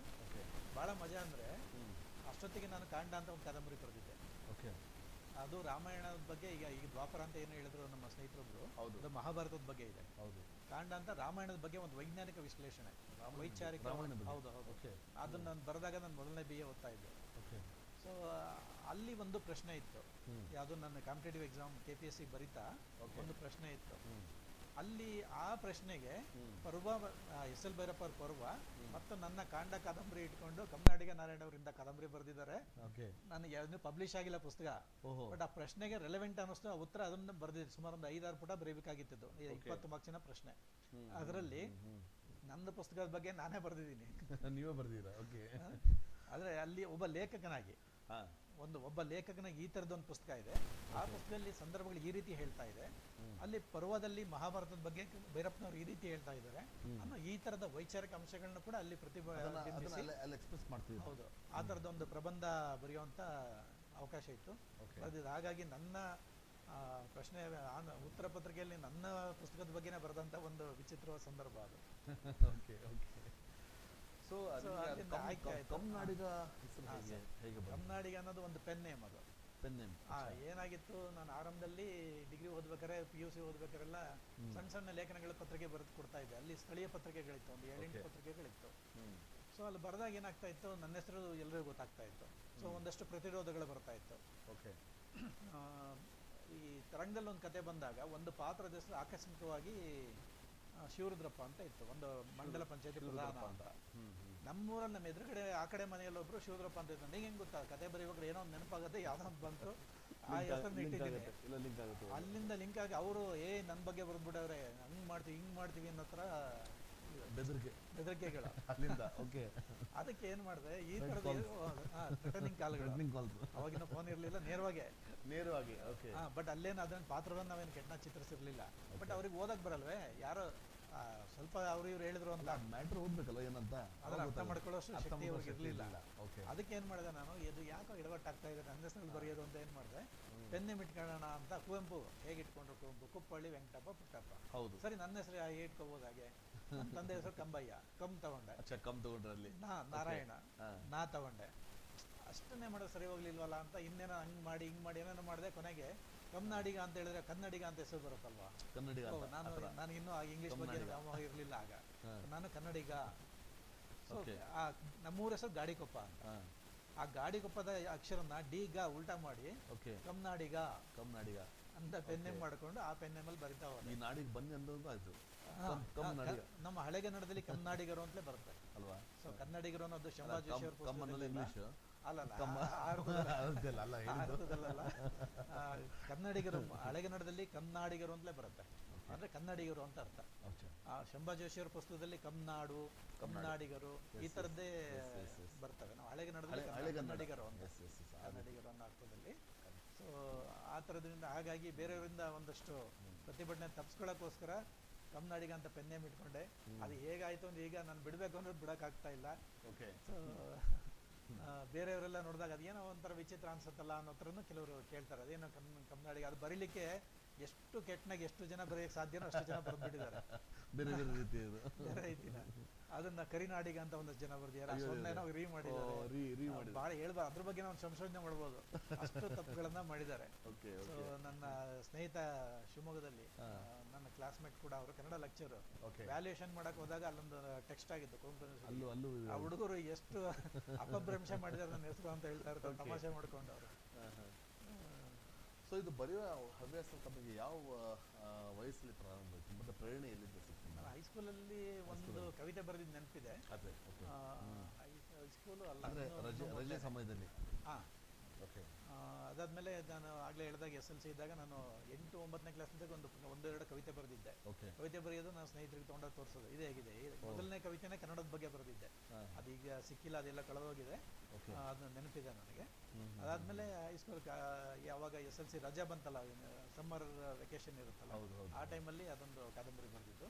ಅದು ಪುಸ್ತಕ ಕೂಡ ಇತ್ತೀಚೆಗೆ ಪ್ರಕಟ ಆಗಿ ಇಂಗ್ಲೀಷ್ ಕೂಡ ಅನುವಾದ ಆಯಿತು ಪುಸ್ತಕ. ಮಕ್ಕಳ ಕಥೆ ಅಂತೇಳಿ, ಮಕ್ಕಳ ಕಾದಂಬರಿ ಅಂತ ಅದನ್ನು ಪ್ರಕಟ ಮಾಡಿದ್ವಿ ನಂತರದಲ್ಲಿ. ಪ್ರಕಟ ಆಯಿತು. ಈವರೆಗೂ ಪ್ರಕಟವಾಗಿರುವ ಪುಸ್ತಕಗಳು ಯಾವ ಸರ್? ಆಗಿರೋದು ತುಂಬ ಪುಸ್ತಕಗಳಿದೆ. ಒಂದು 8 ಕಥಾ ಸಂಕಲನ ಪ್ರಕಟ ಆಗಿದೆ. ಮಂಡಲ ಅಂತ ಒಂದು, ಕ್ಷುದ್ರ ನಕ್ಷತ್ರದ ಕಪ್ಪುರಂಧ್ರ ಅಂತ, ಆಮೇಲೆ ಹಸಿರು ಕಣ್ಣಿನ ಹುಡುಗಿ, ನರಬಿಂದ್ಯ ಅಂತ. ಹಸಿರು ಕಣ್ಣಿನ ಅಂದ್ರೆ ಯಾವ ಥರದ್ದು? ನಿಜ ನೀವು ಹೇಳೋದು, ಅದನ್ನ ನನ್ನ ಸ್ನೇಹಿತ ನಮಗೆ ಅದು ಇಲ್ಲ, ಒಂದು ವಿದೇಶದಿಂದ ಬಂದಂತ ಒಂದು ಹೆಣ್ಮಗಳು, ಅವಳಿಗೆ ಹಸಿರು ಕಣ್ಣಿರುತ್ತೆ. ಇಲ್ಲಿ ಪ್ರವಾಸ ಬಂದಿರ್ತಾಳೆ ಒಂದು ಹಿಸ್ಟಾರಿಕಲ್ ಪ್ಲೇಸಿಗೆ. ಅವಳದು ಏನಂದ್ರೆ ಡ್ರಗ್ ಅಡಿಕ್ಟೆಡ್. ಅವಳು ನಮಗೆ ನಾವು ಬೆಟ್ಟಿನ ಕಣ್ಣು ಗೊತ್ತು, ಕಪ್ಪು ಕಣ್ಣು ಗೊತ್ತು, ಹಸಿರು ಕಣ್ಣು, ನೀಲಿ ಕಣ್ಣು, ನೀಲಿ ಕಣ್ಣು ಗೊತ್ತು. ಹೌದು, ಹಸಿರು ಕಣ್ಣು ಒಂಥರ ಡಿಫ್ರೆಂಟ್. ಸೊ ಅವಳು ಈ ಡ್ರಗ್ ಅಡಿಕ್ಟ್ ಆಗಿರ್ತಾಳೆ. ಬಟ್ ಇಲ್ಲಿ ಬರ್ತಾಳೆ, ಪ್ರವಾಸಕ್ಕೆ ಬಂದಿದ್ದಾಳೆ, ಅವಳು ಡ್ರಗ್ ಸಿಗ್ತಾ ಇಲ್ಲ. ಏನ್ ಮಾಡಬೇಕು? ಈ ತರದ ಒಂದು ಸಂದರ್ಭದಲ್ಲಿ ಅವೈಲೇಬಲ್ ಇಲ್ಲ. ಅವಳು ಸೀದಾ ಪೊಲೀಸ್ ಸ್ಟೇಷನ್ ಬರ್ತಾಳೆ. ಅಲ್ಲಿ ಒಂದು ಕಥೆ ಚಿತ್ರ ಬಿಚ್ಕೊಳ್ತಾ ಹೋಗ್ತದೆ. ಆಮೇಲೆ ಅದನ್ನ ಒಂದು ಪ್ರೇಮ ಪ್ರಕರಣವಾಗಿ ಅದು ಕಲ್ಪನೆ ಹೇಗೆ ಇಲ್ಲ, ಏನಾಗಿತ್ತು ಅಂದ್ರೆ ನೋಡಿರ್ತೀರಾ, ದಾವಣಗೆರೆಯಲ್ಲಿ ಕ್ವಾರ್ಟರ್ಸ್ ಅಲ್ಲಿ ಇದ್ದೆ. ಪಿಡಬ್ಲ್ಯೂಡಿ ಆಫೀಸಲ್ಲಿ ಪಕ್ಕದಲ್ಲೇ, ಮನೆ ಆಫೀಸ್ ಪಕ್ಕದಲ್ಲೇ ಕ್ವಾರ್ಟರ್ಸ್ ಇತ್ತು. ಆಕ್ಚುಲಿ ಆ ಹೆಂಗ್ಸನ್ ನಾನು ನೋಡಿಲ್ಲ. ನಮ್ಮ ಮನೆಯವರು ಬಂದು ಒಂದು ಹೆಣ್ಮಗಳು ಬಂದಿದ್ದಾಳೆ. ಸೊ ಈ ಥರ ಏನೋ ಪ್ರಾಬ್ಲಮ್ ಆಗಿದೆ, ಅಲ್ಲಿ ಬಂದು ಕ್ವಾರ್ಟರ್ಸಲ್ಲೆಲ್ಲ ಊಟ ಏನೋ ಕೇಳ್ಕೊಂಡಿದ್ದಾಳೆ. ಅವ್ರ ಮನೆಗೆ ಹೋದಾಗ ನಮ್ಮ ಮನೆಯವರು ಹೇಳಿದ್ರು, ಈ ಥರ ಒಂದು ಫಾರಿನ್ ಹುಡುಗಿ, ಬೆಳ್ಳಗಿದ್ಲು, ಹಸಿರು ಥರ ಕಣ್ಣಿತ್ತು, ತುಂಬ ಚೆನ್ನಾಗಿದ್ಲು. ಫಾರಿನ್ ಹುಡುಗಿ ಅಂದ್ರೆ 8-6 ಅಡಿ ಎತ್ತರ ಇರ್ತಾರೆ, ತುಂಬ ಹ್ಯಾಂಡ್ಸಮ್ ಆಗಿರ್ತಾರೆ, ಒಂದು ಕಲ್ಪನೆ ಅಲ್ವಾ? ಕಲ್ಪನೆ ಇಲ್ಲ. ಅವ್ರನ್ನ ನೋಡಿದ್ರೆ ನಾನು ನೋಡೋಕ್ಕಾಗಲಿಲ್ಲ. ನಾನು ಕಚೇರಿಗೆ ಹೋಗಿದ್ದೆ, ಮನೆಗೆ ಬಂದಮೇಲೆ ಹೇಳಿದ್ರು. ಅದನ್ನ ಇಟ್ಕೊಂಡೆ ಒಂದು ಕತೆ ಬರೆದೆ. ಸೂಪರ್. ಅದನ್ನ ನಮ್ಮ ಸ್ನೇಹಿತ SMB ಮೂರ್ತಿ ಅಂತ ಸಿನಿಮಾ ಮಾಡ್ಲಿಕ್ಕೆ ಕೂಡ ಹೋದ್ರು. ಅದನ್ನ ಅದೆಲ್ಲ ಮಾಡಿ ಸಾಂಗ್ಸ್ ರೆಕಾರ್ಡಿಂಗು ಎಲ್ಲ ಇದೆಲ್ಲ ಆಯ್ತು. ಚಿತ್ರ ಬಿಡುಗಡೆ ಆಯ್ತು? ಬಿಡುಗಡೆ ಆಗ್ಲಿಲ್ಲ. ನನಗೂ ಚಿತ್ರ ಸಿನಿಮಾಕ್ಕೂ ಸ್ವಲ್ಪ ಗ್ಯಾಪ್ ಬರೋದಿಲ್ಲ ಇದೇ ಕಾರಣಕ್ಕೆ. ಸೊ ಆ ಸಿನಿಮಾ ಇದು ಏನೋ ನನ್ನನ್ನೇ ಕೂಡ ಇಲ್ಲ, ಶೂಟಿಂಗ್ ಆಗ್ಲಿಲ್ಲ. ಅದು ಹಾಡಿನ ರೆಕಾರ್ಡಿಂಗ್ಗಳಾಯ್ತು, ಡೈಲಾಗ್ಸ್ ಎಲ್ಲ ರೆಡಿ ಆಯ್ತು. ಬಟ್ ಅದು ಯಾಕೋ ಇಬ್ರು ಪ್ರೊಡ್ಯೂಸರ್ಗಳಿದ್ರು, ನನಗೆ ಪಾಪ ರಾಯಲ್ಟಿ ಕೊಟ್ರು, ಅಗ್ರಿಮೆಂಟ್ ಕೂಡ ಮಾಡ್ಕೊಂಡ್ರು. ಆದ್ರೆ ಸಿನಿಮಾ ಆಗ್ಲಿಲ್ಲ. ಅಲ್ಲ, ಬಟ್ ಕತೆ ಚೆನ್ನಾಗಿರ್ತಿತ್ತು. ಕತೆ ಚೆನ್ನಾಗಿದೆ, ಅದು ಹೌದು, ಬಿಕಾಸ್ ಡಿಫರೆಂಟ್ ಆಗಿದೆ, ಚೆನ್ನಾಗಿದೆ. ಆಮೇಲೆ SMB ಮೂರ್ತಿ ನಾನಿನ್ನು ಅವಾಗ ಇನ್ನು 30 ವರ್ಷದ ಹುಡುಗ, ಅವಾಗ ಮದುವೆ ಆಗಿದ್ದೆ. ಒಂದು ಪಾತ್ರ ಇದೆ ಅದರಲ್ಲಿ, ಹೀರೋ ಪಾತ್ರ. ನೀವೇ ಮಾಡ್ಬೇಕು ಅಂತ ಕೂತಿದ್ರು. ಅಲ್ಲ, ನೀವು ಇವಾಗಲೂ ಹ್ಯಾಂಡ್ಸಮ್ ಇದ್ದೀರಾ ನೀವು, ರಾಜ್ಕುಮಾರ್ ತರ ಮೂಗು. ಅದಾಯ್ತು. ಅದಾದ್ಮೇಲೆ ಇಲ್ಲ, ಇನ್ನೊಂದು ಸಂದರ್ಭ ನೆನಪಾಗತ್ತೆ ಹೇಳಿದಕ್ಕೆ. ಡಾಕ್ಟರ್ ಇವರು ಸಿದ್ಲಿಂಗಯ್ಯ ಇದ್ರಲ್ಲ, ಯಾರು ಸಿನಿಮಾ ನಿರ್ದೇಶಕ ಸಿದ್ಲಿಂಗಯ್ಯ, ಬಂಗಾರದ ಮನುಷ್ಯ, ದೂರದ ಬೆಟ್ಟ ಎಲ್ಲ ಮಾಡಿದ್ರು ಸಿನಿಮಾಗಳು. ಹೌದು, ಅವ್ರನ್ನು ಕೂಡ ಒಂದ್ಸಲ ಭೇಟಿ ಮಾಡಿದ್ವಿ. ನಾನು ಕುಮ್ಮು ವೀರಭದ್ರಪ್ಪ ಅವ್ರ ಜೊತೆಗೆ ಒಂದ್ಸಲ ಲಾಡ್ಜಲ್ಲಿ ಭೇಟಿ ಮಾಡಿದ್ವಿ. ನಂದು ಆ ಕಾಂಡ ಅಂತ ಒಂದು ಪುಸ್ತಕ ಪ್ರಿಂಟ್ ಆಗಿತ್ತು ಅವಾಗ 95ನೇ ಇಸ್ವಿಯಲ್ಲಿ. ಅವ್ರಿಗೆ ಆ ಪುಸ್ತಕ ಕೊಟ್ಟು ಭೇಟಿ ಮಾಡಿ, ಅವ್ರದ್ದು ಏನೋ ಒಂದು ಕುಮ್ಮು ವೀರಭದ್ರಪ್ಪದ ಯಾವ್ದೋ ಕತೆ ಬಗ್ಗೆ ಒಂದು ಇದು ಮಾಡ್ಲಿಕ್ಕೆ ಕರೆದಿದ್ರು. ಜೊತೆ ಇವ್ರು ನನಗೆ ಆತ್ಮೀಯರು. ಸೊ ಅವ್ರ ಜೊತೆ ಹೋಗಿದ್ದೆ. ನಾನು ನೋಡ್ಬಿಟ್ಟು ಅದೊಂದು ಪ್ರೇಮ ಪ್ರೇಮ ಪ್ರೇಮ ಅಂತ ಒಂದು ಫಿಲ್ಮ್ ಮಾಡ್ತಾ ಇದ್ದೀನಿ. ಅದೇನೋ ಸ್ಕ್ರೀನ್ ಟೆಸ್ಟ್ ಏನೋ ಹೇಳ್ತಿರಲ್ಲ, ಆಡಿಷನ್ಗೆ ಬನ್ನಿ ಅಂತೇಳಿ. ಸಾರ್, ನನಗೆ ಆಕ್ಟಿಂಗ್ ಎಲ್ಲ ಬರಲ್ಲ, ಬಿಟ್ಬಿಡಿ ನನಗೆ.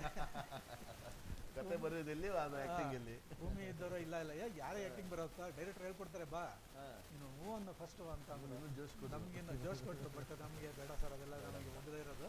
ಏನೋ ಓದ್ಕೊಂಡು ಬರ್ಕೊಂಡು ಮೂಲೆಯಲ್ಲಿ 4 ಗೋಡೆ ಮಧ್ಯೆ ಎದ್ಬಿಡ್ತೀವಿ ಅಂತೇಳಿ ಇದು ಮಾಡಿ ನಿಲ್ತಲ್ಲಿಗೆ. ಈ ಥರದ ಒಂದಷ್ಟು ಅನುಭವಗಳಿದೆ. ಸರ್, ನಿಮ್ಮ ಕೃತಿಗಳು ಇಂಗ್ಲೀಷಿಗೆ ಭಾಷೆಗೆ ಅನುವಾದ ಆಗಿದೆ ಅಂತ ನಾವು ತಿಳಿದ್ವಿ. ಸೊ ಅದ್ರ ಬಗ್ಗೆ ನಮ್ಮ ಒಂದು ಈಗ ಸುಮಾರು ಪುಸ್ತಕಗಳು, ಸುಮಾರು 15 ಪುಸ್ತಕಗಳವರೆಗೆ ಇಂಗ್ಲೀಷಿಗೆ ಅನುವಾದಗಳಾಗಿದೆ. ಸೊ ನಮ್ಮದೊಂದು ಕಾಂಡ ಅಂತ ಕಾದಂಬರಿನ ಇಂಗ್ಲೀಷಿಗೆ ಅನುವಾದ ಮಾಡೋದು, ಪರಿಮಳ ನಾಯಕ್ ಅಂತ ಅವರು ಮಾಡಿದ್ರು. ಆಮೇಲೆ ಸುಮಾರು ಒಂದಷ್ಟು ಕಥೆಗಳೆಲ್ಲ ಇಂಗ್ಲೀಷಿಗೆ ಅನುವಾದ ಆಗಿದೆ. ಆಮೇಲೆ ಈಗ ದ್ವಾಪರ ಅಂತ ಕಾದಂಬರಿ ಏನು ಹೇಳಿದ್ರು ಸ್ನೇಹಿತರು, ಅದು ಕೂಡ ಇಂಗ್ಲೀಷ್ಗೆ ಅನುವಾದ ಆಗಿದೆ. ಅದು ನವಕರ್ನಾಟಕ ಪ್ರಕಾಶನದಿಂದ ಪುಸ್ತಕ ಪ್ರತಿಯೊಬ್ಬರಿಗೂ ರೀಚ್ ಆಗುತ್ತೆ. ಅದು even foreigners also can read it ಅಂತ ಅವರು ಕೂಡ. ಈಗ ಪುಸ್ತಕ ದ್ವಾಪರ ಕೂಡ ಇಂಗ್ಲೀಷಿಗೆ ಅನುವಾದ ಆಗಿದೆ. ಸೊ ನವಕರ್ನಾಟಕ ಪ್ರಕಾಶನದವರೇ ಪ್ರಕಟಣೆಗೆ ಆಯ್ಕೆ ಮಾಡ್ಕೊಂಡಿದ್ದಾರೆ. ಬಹುಶಃ ಇನ್ನೊಂದು 2-3 ತಿಂಗಳಲ್ಲಿ ಬರ್ಬೋದು ಪುಸ್ತಕ ಅದು ಕೂಡ. ನಿಮ್ಮ ವಿಮರ್ಶೆ ಸಂಕಲನದ ಬಗ್ಗೆ ನಮ್ಮ ವೀಕ್ಷಕರು ತಿಳಿಸಿ. ಒಂದೇ ಒಂದು ವಿಮರ್ಶೆ ಸಂಕಲನ ಬಂದಿರೋದು, ಒಂದೇ ಒಂದು ಮಾಸ್ಟರ್ ಪೀಸ್. ಮಾಸ್ಟರ್ ಪೀಸ್ ಅಂತ ಹೇಳ್ಬೋದು. ಯಾಕೆಂದರೆ ನಂದು ಮುಖ್ಯವಾದ ಪ್ರಕಾರ ಕತೆ ಮತ್ತು ಕಾದಂಬರಿ, ಫಿಕ್ಷನ್. ಓಕೆ. ಸೊ ಹಾಗಾಗಿ ಕವಿತೆಗಳು ಆರಂಭದಲ್ಲಿ ಬರದೆ ಎಲ್ಲ ಕಲ್ಪನೆಯಲ್ಲೇ ಇರುತ್ತೆ ಅಲ್ವಾ?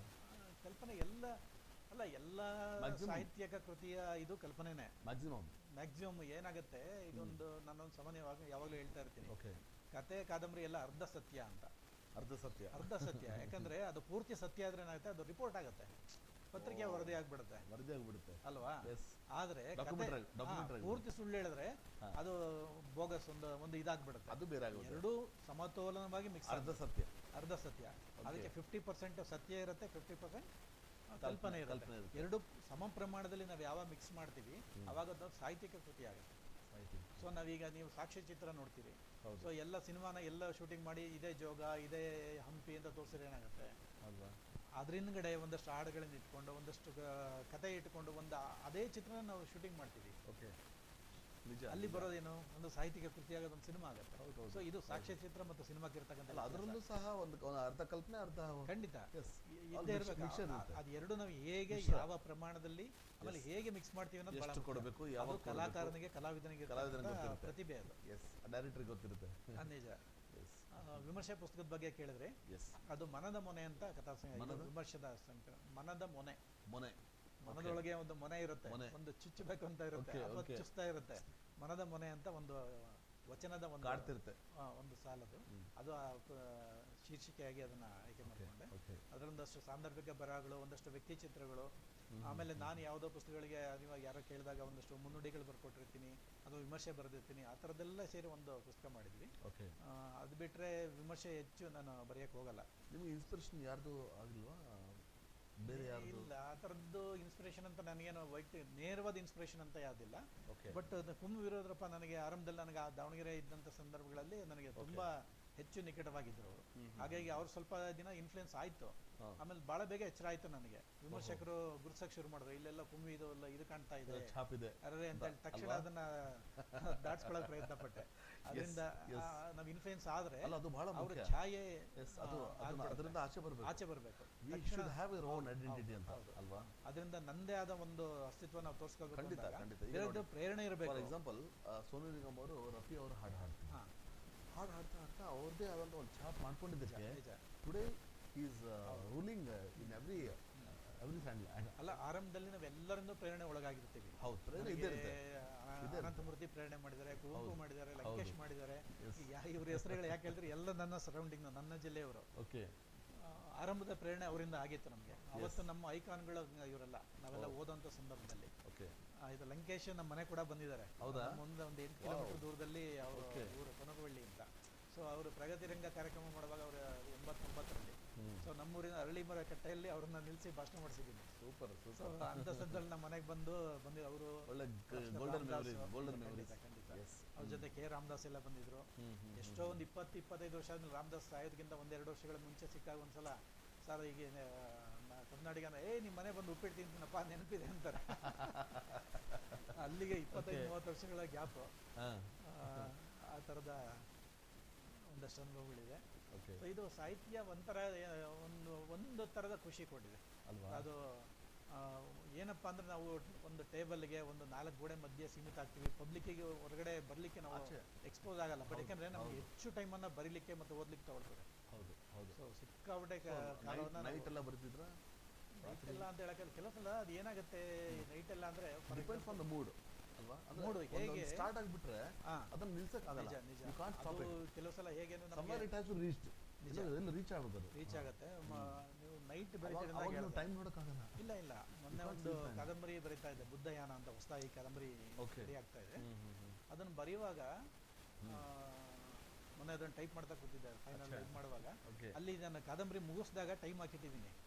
ಡೇಟ್ ನಾನು ಸಾಮಾನ್ಯವಾಗಿ ಬರೆಯುವಾಗ ಯಾವ ಡೇಟ್ ಅಂತ ಬರೀತೀನಿ. ಅದು ಬರೆದಾಗ ಬೆಳಗ್ಗಿನ ಜಾವ 3:30 ಮುಗಿದಾಗ ಎಷ್ಟು ಫೋರ್ಸ್ ಇತ್ತು ನನಗೆ ಅಂದ್ರೆ ಮುಗಿಸ್ಲೇಬೇಕು, ಬರೀಲೇಬೇಕು ಅನ್ನೋ ಫೋರ್ಸ್. ಕಂಟಿನ್ಯೂಟಿ ಇರುತ್ತೆ, ಅದು ಬಿಡಕ್ಕಾಗಲ್ಲ. ಏನು ಆಂತರಿಕ ತೀವ್ರತೆ ಇರುತ್ತಲ್ಲ, ಒತ್ತಡ ಇರುತ್ತಲ್ಲ, ಅದನ್ನ ನಮ್ಮನ್ನ ಬರ್ಸ್ಕೊಳುತ್ತೆ. ಹಾಗಾಗಿ ಮಧ್ಯರಾತ್ರಿ ಅದಕ್ಕೆಲ್ಲ ಟೈಮ್ ಯಾವುದೂ ನೋಡೋ ಹಾಗೆ ಇಲ್ಲ. ಕರೆ ಬರ್ತಾ ಇದೆ, ಮಾತಾಡೋಣ. Yes sir.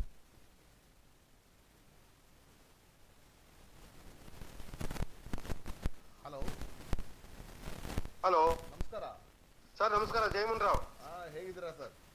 ಚೆನ್ನಾಗಿದ್ದೀವಿ ಸರ್. ಎಸ್ ಸರ್, ನಮ್ಮೊಂದಿಗೆ ಇವತ್ತು ಕನ್ನಡಿಗ ನಾರಾಯಣ್ ಸರ್ ಇದ್ದಾರೆ. ತುಂಬಾ ಖುಷಿ ಆಯ್ತು.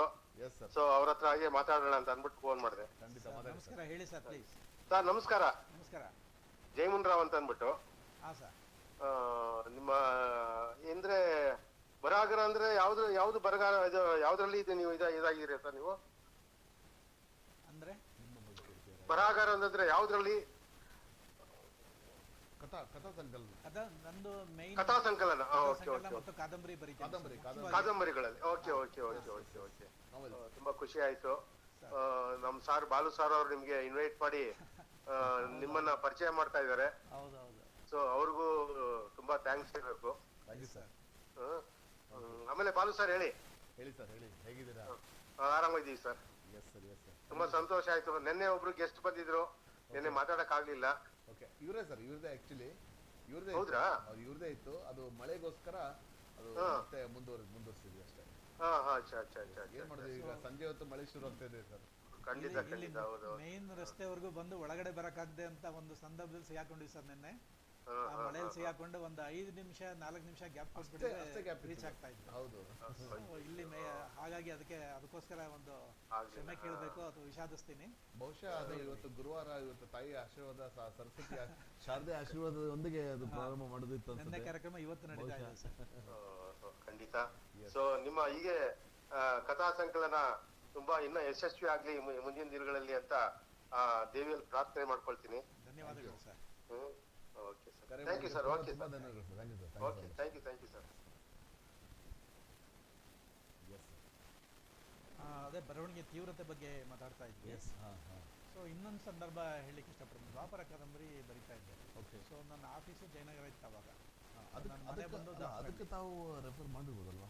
ಏನು ಬುಕ್ ರೆಫರ್ ಮಾಡಿ ಖಂಡಿತ ಸುಮಾರು ಒಂದು 200 ಪುಸ್ತಕಗಳು ರೆಫರ್ ಮಾಡಿ ಮಾಡಲೇಬೇಕಾಗುತ್ತೆ. ಸುಮಾರು 200 ಪುಸ್ತಕಗಳು. ಯಾವುದೇ ಒಂದು ವಿಷಯ ಬರೀಬೇಕಂದ್ರೆ we have to put it right ಅಲ್ವಾ? ಕರೆಕ್ಟ್ ಮಾಡಿದಾಗ ಫಸ್ಟ್ ಅವನ್ನೆಲ್ಲ ನಾವು ಓದ್ಕೊಂಡು ನಮ್ಮದೇ ಆದಂಥ ಒಂದು ಆಲೋಚನಾ ವಿಧಾನವನ್ನ ಮಾಡ್ಕೋಬೇಕು.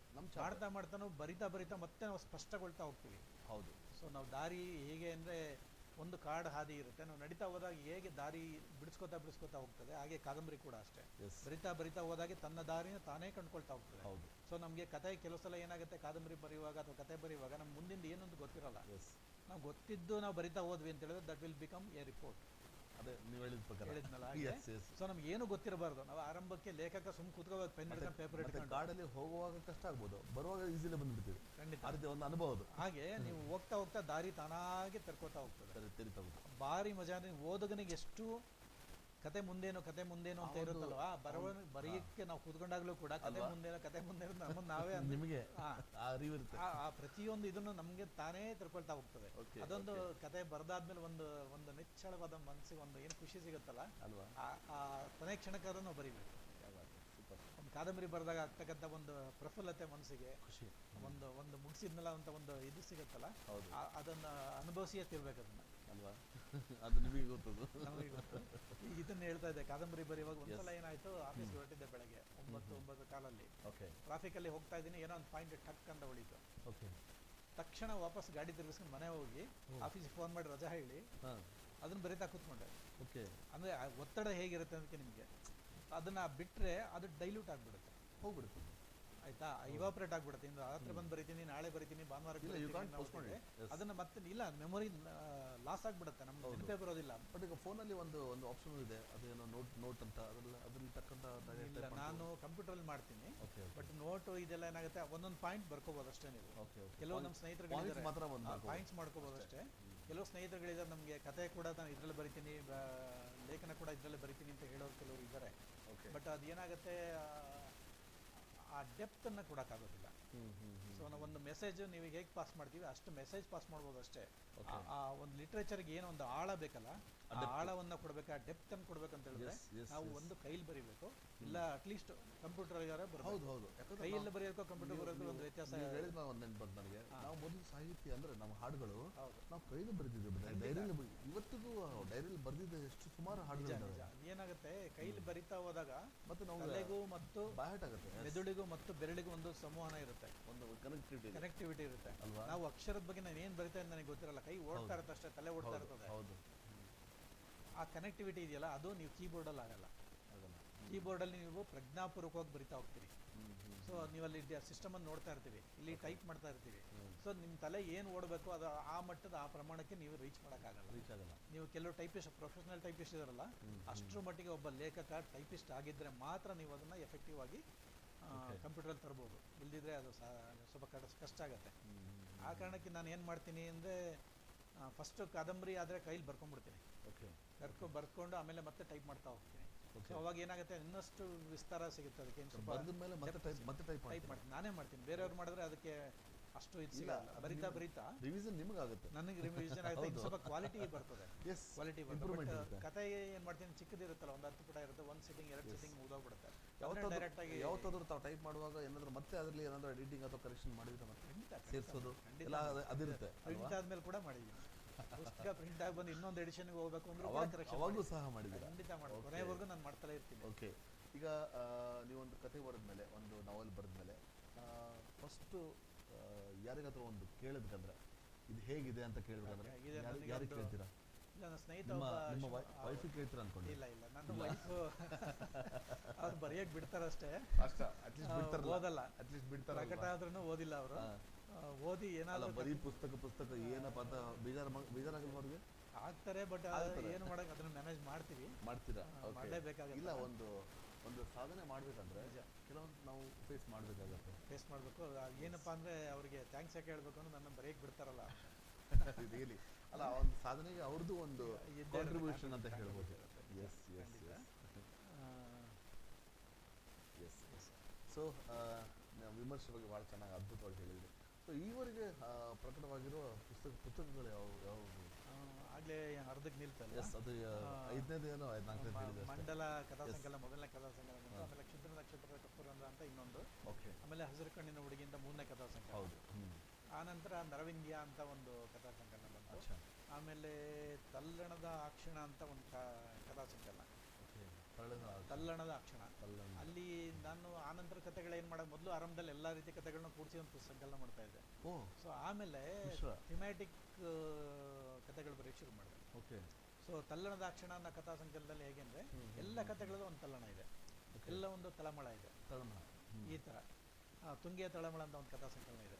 ಒಂದು ತಳಮಳ ಇರುತ್ತಲ್ಲ, ಆ ಥರದ್ದೇ ಒಂದು ಕಥೆಗಳನ್ನು ಸಂಕಲನ ಮಾಡೋದು.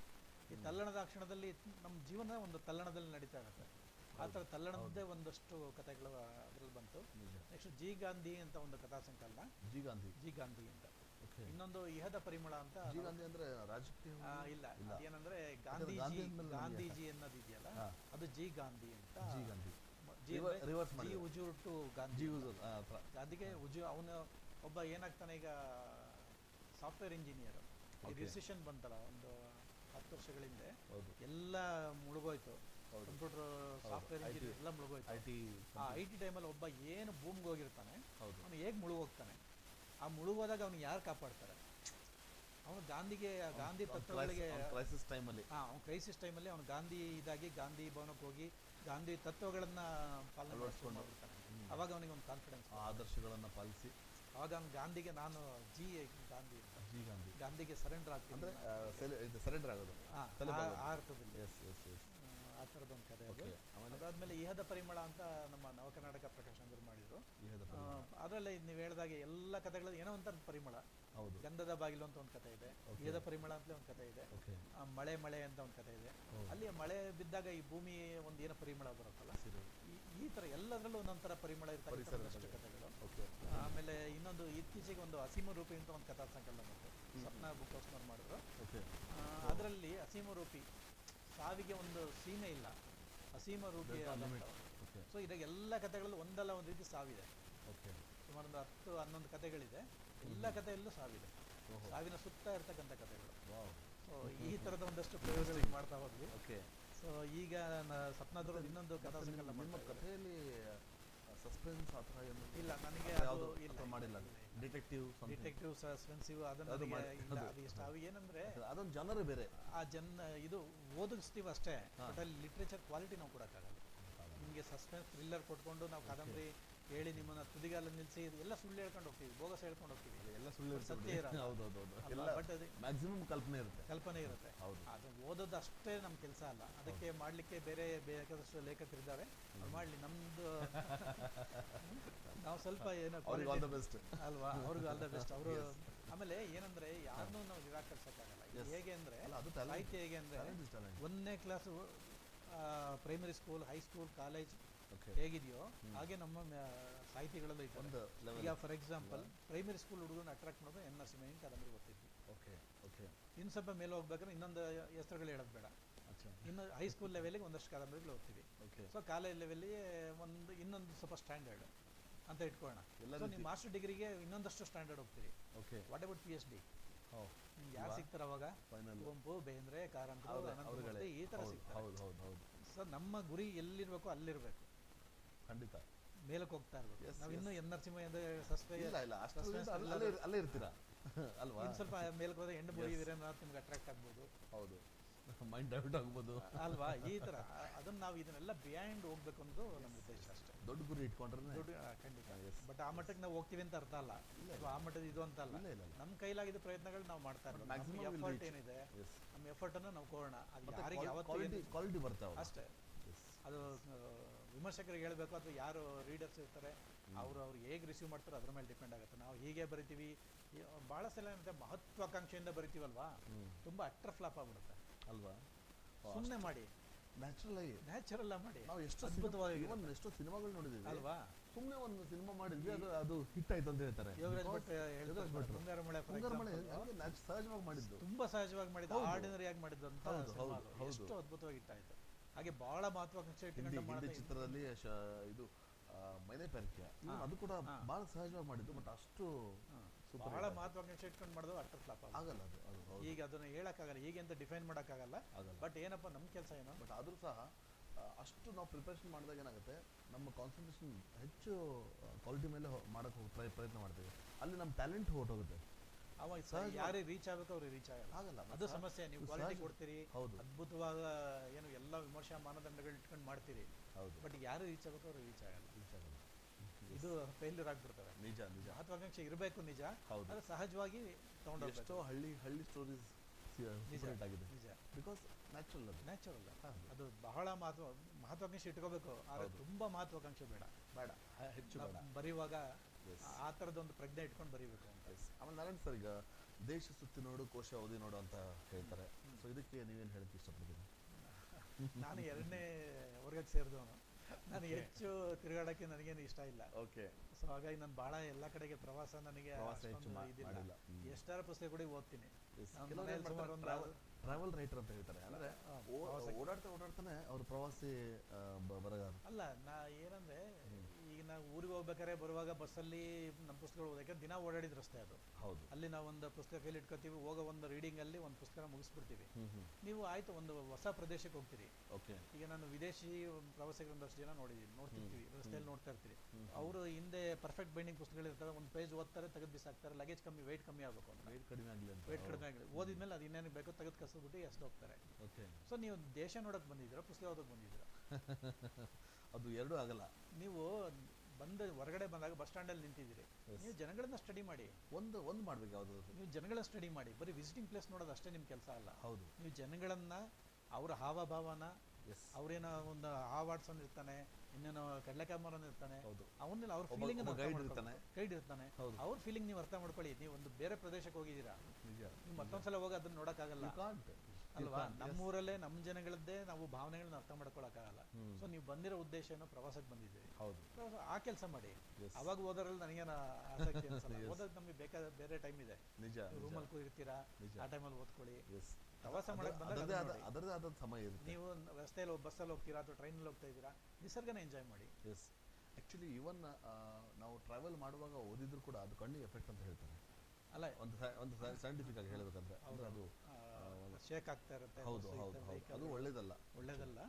ಆದ್ರೆ ನಾನು ಹೇಳೋದು ಅದೊಂದು ಒಂದ್ ಕಡೆಗಿರ್ಲಿ, ದೈಹಿಕವಾದದ್ದು. ಹೌದು. ಬಟ್ ಮಾನಸಿಕವಾಗಿ ನಾವ್ ಏನಕ್ಕೆ ಹೋಗ್ತಾ ಇದೀವಿ, ಏನ್ ಮಾಡ್ತಾ ಇದೀವಿ ಅಲ್ವಾ? ನಮ್ಗೆ ಏನೋ ಒಂದಷ್ಟು ನೀವೆಲ್ಲ ಒಂದು ಕಾಡಿನ ಥಿಕ್ನೆಸ್ ನೋಡ್ತೀರಾ, ಅಥವಾ ಇಲ್ಲಿ ಯಾಕೆ ಬರಗಾಲ ಇದೆ ಅಂತ ನೋಡ್ತೀರಾ, ಅದನ್ನ ಸ್ಟಡಿ ಮಾಡಿ ಅದನ್ನ ಹೋದಾಗ ಕಂಪ್ಲೀಟ್ಲಿ ನಾವು ಎಂಜಾಯ್ ಮಾಡಿ ಬರಬೇಕು ಅನ್ನೋದು ನನ್ನ ಉದ್ದೇಶ. ಖಂಡಿತ ಖಂಡಿತ. ಆಮೇಲೆ ಆ ಸಂದರ್ಭದಲ್ಲಿ ನೀವು ಟ್ರಾವೆಲ್ ಮಾಡೋಕೆ ಎಷ್ಟೋ ಕಥಾವಸ್ತುಗಳು ನಮ್ಗೆ ಹೊಳಿತಾವೆ. ಸುಮ್ಮನೆ ಓದ್ಕೊಂಡು ಸುಮ್ಮನೆ ನೋಡ್ಕೊಂಡು ಹೋಗ್ತಾ ಇರ್ತೀವಿ ಕಿಟಕಿಯಲ್ಲಿ, ಯಾವುದೋ ಟಕ್ ಅಂತ ಯಾವುದೋ ಒಂದು ಮ್ಯಾಟ್ ಹೊಳಿಯುತ್ತೆ, ಅದೊಂದು ಕತೆ ಮಾಡ್ಬೋದಲ್ಲ ಅಂತ ಅನ್ಸುತ್ತೆ. ಅದನ್ನ ಆಮೇಲೆ ಯಾವಾಗಲೂ ಬಂದಾಗ ಕತೆ ಮಾಡ್ತೀವಿ ಹೀಗೆ. ಸೊ ಸಾಹಿತ್ಯ ಅಕಾಡೆಮಿಗೆ, ಸಾಹಿತ್ಯ ಪರಿಷತ್ತಿಗೆ ಓಕೆ, ಅದು ಒಂದು ನಿಮ್ಮ ಸೇವೆ ಯಾವ ಥರ ಸೇವೆ ಅಂತ ಹೇಳಲಿಕ್ಕಾಗಲ್ಲ. ಅವರು ಒಂದು ಟಾಸ್ಕ್ ಕೊಡ್ತಾರೆ, ಅದನ್ನ ಟಾಸ್ಕನ್ನು ಕಂಪ್ಲೀಟ್ ಮಾಡಿಕೊಡ್ತೀವಿ ಅಷ್ಟೇ. ಈಗ ಸಾಹಿತ್ಯ ಅಕಾಡೆಮಿಯವರು ನನಗೆ ಒಂದಷ್ಟು 2 ವರ್ಷಗಳ ಕಥೆಗಳನ್ನ ಆಯ್ದು ಕೊಡಿ ಅಂತ ಹೇಳಿದ್ರು, ಪತ್ರಿಕೆಯಲ್ಲಿ ಬಂದಿದ್ದು. ಅದನ್ನು ಮಾಡಿಕೊಟ್ಟೆ. ಆಮೇಲೆ ಸಾಹಿತ್ಯ ಪರಿಷತ್ತು ಕೂಡ ಸಾಹಿತ್ಯ ಸಮ್ಮೇಳನ ಸಂದರ್ಭದಲ್ಲಿ ಒಂದು ಪುಸ್ತಕ ಮಾಡಿಕೊಡಿ, ವರ್ತಮಾನದ ಕಥೆಗಳು ಅಂತ ಹೇಳಿ ಒಂದು ಟೈಟ್ಲ್ ಕೊಟ್ಟಿದ್ದು. ಒಂದಷ್ಟು 40 ಕಥೆಗಳನ್ನ ಆಯ್ಕೆ ಮಾಡಿಕೊಟ್ಟೆ. ಈ ಥರದ ಸಣ್ಣ ಪುಟ್ಟ ಅನುಭವ, ಸೇವೆಗಳಷ್ಟೇ. ಅದನ್ನ ಸೇವೆ ಅಂತ ಹೇಳಕ್ಕಾಗಲ್ಲ, ಅಳಿಲು ಸೇವೆ ಅಷ್ಟೇ. ಒಂದು ಕರೆ ಬರ್ತದೆ, ಮಾತಾಡೋಣ. ನಮಸ್ಕಾರ. ನಮಸ್ತೆ, ಯಾರು ಮಾತಾಡೋದು? ನಾನು ಗೀತಾ ಅಂತ. ನಮಸ್ಕಾರ ಗೀತಾ ಅವ್ರೆ, ಹೇಗಿದ್ದೀರಾ? ಹಾ, ಚೆನ್ನಾಗಿದ್ದೀನಿ. ಎಸ್, ನಮ್ಮೊಂದಿಗೆ ಇವತ್ತು ಅದ್ಭುತವಾದ ಕಥಾ ಸಂಕಲನ ಮತ್ತೆ ಒಂದು ಅದ್ಭುತವಾದ ಬರಹಗಾರರು ನಮ್ಮೊಂದಿಗೆ ಇದ್ದಾರೆ. ಮಾತಾಡಿ. ಹಾ, ನಮಸ್ತೆ ಕಮ್ಮನಡಿಗ ಸರ್. ನಮಸ್ತೆ ಗೀತಾ ಮೇಡಮ್, ಹೇಳಿ. ಸರ್, ಇದುವರೆಗೂ ನಿಮ್ಮ ಒಂದು ಸಂದರ್ಶನ ನೋಡ್ತಾ ಇದ್ದೆ ನಾನು. ಹೇಳಿ ಮೇಡಮ್. ಯಾಕಂದ್ರೆ ನೀವು ಹೇಳೋದ್ರ ಜೊತೆಗೆ ಏನ್ ಹೇಳಿದ್ರಿ ಅಂದ್ರೆ, ಇದುವರೆಗೂ ಕಥೆಗಾರರ ಬಗ್ಗೆ ನಾನು ಕೇಳಿದ್ದೆ, ಅವರ ಸಂದರ್ಶನ ಮಾಡಿದೆ. ಆದ್ರೆ ನೀವು ಕಥೆಗಾರನಲ್ಲಿ ಒಂದೊಂದು ಪಾತ್ರಕ್ಕೆ ಹೇಗೆ ನ್ಯಾಯವನ್ನು ಒದಗಿಸ್ತಾನೆ ಕಾದಂಬರಿಯಲ್ಲಿ, ಅವಾಗ ಏನು ಸಂತೃಪ್ತ ಭಾವನೆ ಬರುತ್ತೆ ಅಂತ ಹೇಳಿದ್ರಲ್ವಾ, ನಿಜವಾಗ್ಲೂ ಖುಷಿ ಅನ್ಸ್ತು. ಪ್ರತಿಯೊಂದು ಪಾತ್ರಕ್ಕೂ ಅದ್ರದ್ದೇ ಆದ ಒಂದು ಸ್ಥಾನ ಇರುತ್ತೆ. ಆ ಒಂದು ಸ್ಥಾನನ ನೀವು ಅವಾಗ ಅದ್ರ ಪೂರ್ತಿ ಕಾದಂಬರಿ ಬರೆದ್ರೆ ನನಗೆ ನಿದ್ದೆ ಬರಲ್ಲ ಅಂದ್ರೆ ಮಿಸ್ ಆಗತ್ತೆ. ಅದು ಮಿಸ್ ಆಗುತ್ತೆ, ಮತ್ತೆ ಅದು ಕಂಟಿನ್ಯೂಟಿಯಲ್ಲಿ ಫ್ಲೋ ಹೊರಟೋಗ್ಬಿಡುತ್ತೆ. ಹೌದೌದು. ಈಗ ತುಂಬಾ ನೀವು ಜಾಣ ಓದುಗರಾದ್ರೆ ಎಷ್ಟೋ ಜನ ಕಾದಂಬರಿಗಳನ್ನ ನೀವು ಓದ್ತಾ ಹೋಗಿ, ಅವ್ರಿಗೆ ಎಲ್ಲಿ ಕಾದಂಬರಿ ನಿಲ್ಸಿದ್ರು ನೆಕ್ಸ್ಟ್ ಎಲ್ಲಿ ಸ್ಟಾರ್ಟ್ ಮಾಡಿದ್ರು ಅಂತ ಹೇಳ್ಬೋದು ನಾವು. ಅಲ್ಲ, ನಾವೀಗ ಆಕ್ಚುಲಿ ಗೀತಾ ಅವ್ರೆ, ನಾವು ಸಂದರ್ಶನ ಮಾಡುವಾಗ್ಲೇನೆ ಯಾವ್ದೋ ಒಂದು ಬೇರೆ ಕರೆ ಬಂದಾಗ ನಾವು ಎಲ್ಲಿಗೆ ನಿಂತಿದ್ವಿ ಅಂತ ಗೊತ್ತಿರಲ್ಲ ಅಲ್ವಾ? ಆಬ್ಸೆಂಟ್ ಮೈಂಡೆಡ್ ಪ್ರೊಫೆಸರ್ ಅಂತಾರಲ್ಲ, ಕಟ್ ಆಗ್ಬಿಡುತ್ತೆ. ಏನೋ ಹೇಳ್ಬೇಕು ಅಂತಿರೋದು ಅದು ಹೊರಟೋಗುತ್ತಲ್ಲ, ಹಾಗೆ ಒಬ್ಬ ಕಾದಂಬರಿಕಾರ ಕೂಡ ಹಾಗೆ. ಅದಲ್ಲಿ ನಿಲ್ಲಿಸ್ದ ಅಂತ ಹೇಳಿದ್ರೆ ನಾಳೆ ಬೆಳಗ್ಗೆ ಅವ್ನು ಹೇಳೋ ಫ್ಲೋ ನಲ್ಲಿ ವ್ಯತ್ಯಾಸ ಆಗಿರುತ್ತೆ. ಸೊ ಈ ಫೋರ್ಸ್ ಅಲ್ಲಿರೋದಿಲ್ಲ. ಸೊ ಮತ್ತೆ ಫೋರ್ಸ್ ಈಗ ಹೇಗೆ ಅಂದ್ರೆ, ಒಂದು ವೆಹಿಕಲ್ ಒಂದು 120-130 ಕಿಲೋಮೀಟರ್ ವೇಗದಲ್ಲಿ ಹೋಗ್ತಾ ಇರುತ್ತೆ, ನೀವು ನಿಲ್ಲಿಸ್ತೀರಿ, ಮತ್ತೆ ಅದು ಪಿಕಪ್ ತೊಗೊಳಕ್ ಟೈಮ್ ಬೇಕಲ್ವಾ? ಸೊ ಮತ್ತೆ 0 ಇಂದ ಸ್ಟಾರ್ಟ್ ಆಗುತ್ತೆ. ಹಾಗೆ ಬರವಣಿಗೆ ಕೂಡ ಅಷ್ಟೇ, ಆ ಫ್ಲೋ ಇರಬೇಕು ಅನ್ನೋ ಕಾರಣಕ್ಕೆ ಅದು ಮುಗಿಸ್ಬಿಡ್ಬೇಕು ಅಂತ ಮಾಡಿರ್ತೀವಿ ಅಷ್ಟೇ. ಹೇಳಿ ಮೇಡಮ್. ಮಾತಾಡಿ ಗೀತಾ ಅವ್ರೆ. Okay sir. ಇನ್ನೂ ಹೇಳ್ತಾ ಇದ್ರಿ ನೀವು, ನಿಮ್ ರಿಟೈರ್ಡ್ ಆದ್ಮೇಲೆ ಮತ್ತೆ ಕಾದಂಬರಿಯನ್ನು ಬರೆಯೋದನ್ನ ಮುಂದುವರಿಸ್ತೀನಿ ಅಂತ. ನಿಮ್ಮ ಒಂದು ಕಾದಂಬರಿ ಓದೋದಾದ್ರು ಹೇಳ್ತಾ ಇದ್ರು, ಅವರು ವಿಮರ್ಶೆ ಮಾಡ್ತಾ ಇದ್ರು, ಯಾವ ತರ ಪಾತ್ರ ಇದ್ ಮಾಡ್ಬೇಕು, ಈ ತರ ಬರಿಬೇಕು ಸರ್, ಇನ್ನು ಕಂಟಿನ್ಯೂಟಿ ಬೇಕಿತ್ತು ಅಂತೇಳಿ ಕಥೆಗಳಲ್ಲಿ ಕೆಲವೊಂದು. ಅಲ್ಲಲ್ಲ, ಅದು ಏನಾಗುತ್ತೆ, ನಾವು ರಿಟೈರ್ಡ್ ಬರಿಬಹುದು ಅಂತ ಅನ್ಕೊಂಡಿದ್ದೀವಿ, ರಿಟೈರ್ಡ್ ಆದ್ಮೇಲೆ ರೀಸ್ಟಾರ್ಟ್ ಮಾಡ್ಬೇಕಂತ. ರಿಟೈರ್ಡ್ ಅಲ್ಲ, ರೀಸ್ಟಾರ್ಟ್. ಬಟ್ ಅದಾಗತ್ತಾ ಇಲ್ಲ ಗೊತ್ತಿಲ್ಲ. ನಾವು ಬಹಳ ಆರಾಮಾಗಿದ್ದಾಗ ಏನು ಮಾಡಲ್ಲ, ಮನಸ್ಸಿಗೆ ಅನಿಸಿದಾಗ ಹಂಗಾಗ್ಲಿ. ದೇವ್ರ ಕೃಪೆ ನಿಮ್ಮ ಮೇಲೆ ಇರ್ಲಿ ಸರ್. ಧನ್ಯವಾದ. ಆಗತ್ತೆ. ಧನ್ಯವಾದ. Thank you so much. ಬುಕ್ಗಳನ್ನು ಓದ್ತೀನಿ ನಾನು. ಪ್ಲೀಸ್. Okay sir. ಕರೆ ಮಾಡಿದ್ದಕ್ಕೆ ಧನ್ಯವಾದಗಳು. Thank you so much. Thank you. Yes sir. So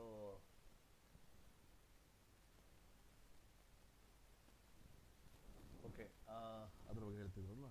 so ನಿಮ್ಮ ಸೇವೆ, ನಿಮ್ಮ ಅಳಿಲು ಸೇವೆ, ಆ ಒಂದು ಅದೇ ಈಗ ಏನಾಗುತ್ತೆ, ಪರಿಷತ್ತಿಗೆ ಆ ಥರ ಇತ್ತು. ಓಕೆ, ಪರಿಷತ್ತು ಸಾಹಿತ್ಯ ಸಮ್ಮೇಳನ ಸಂದರ್ಭದಲ್ಲಿ ಒಂದು ಪುಸ್ತಕ ಮಾಡ್ಕೊಂಡು ಕೇಳಿದ್ರು. ಓಕೆ. ನಲ್ಲೂರು ಪ್ರಸಾದ್ ಸಾಹೇಬರಿದ್ದ ಅವಾಗ ಅಧ್ಯಕ್ಷರಿದ್ರು.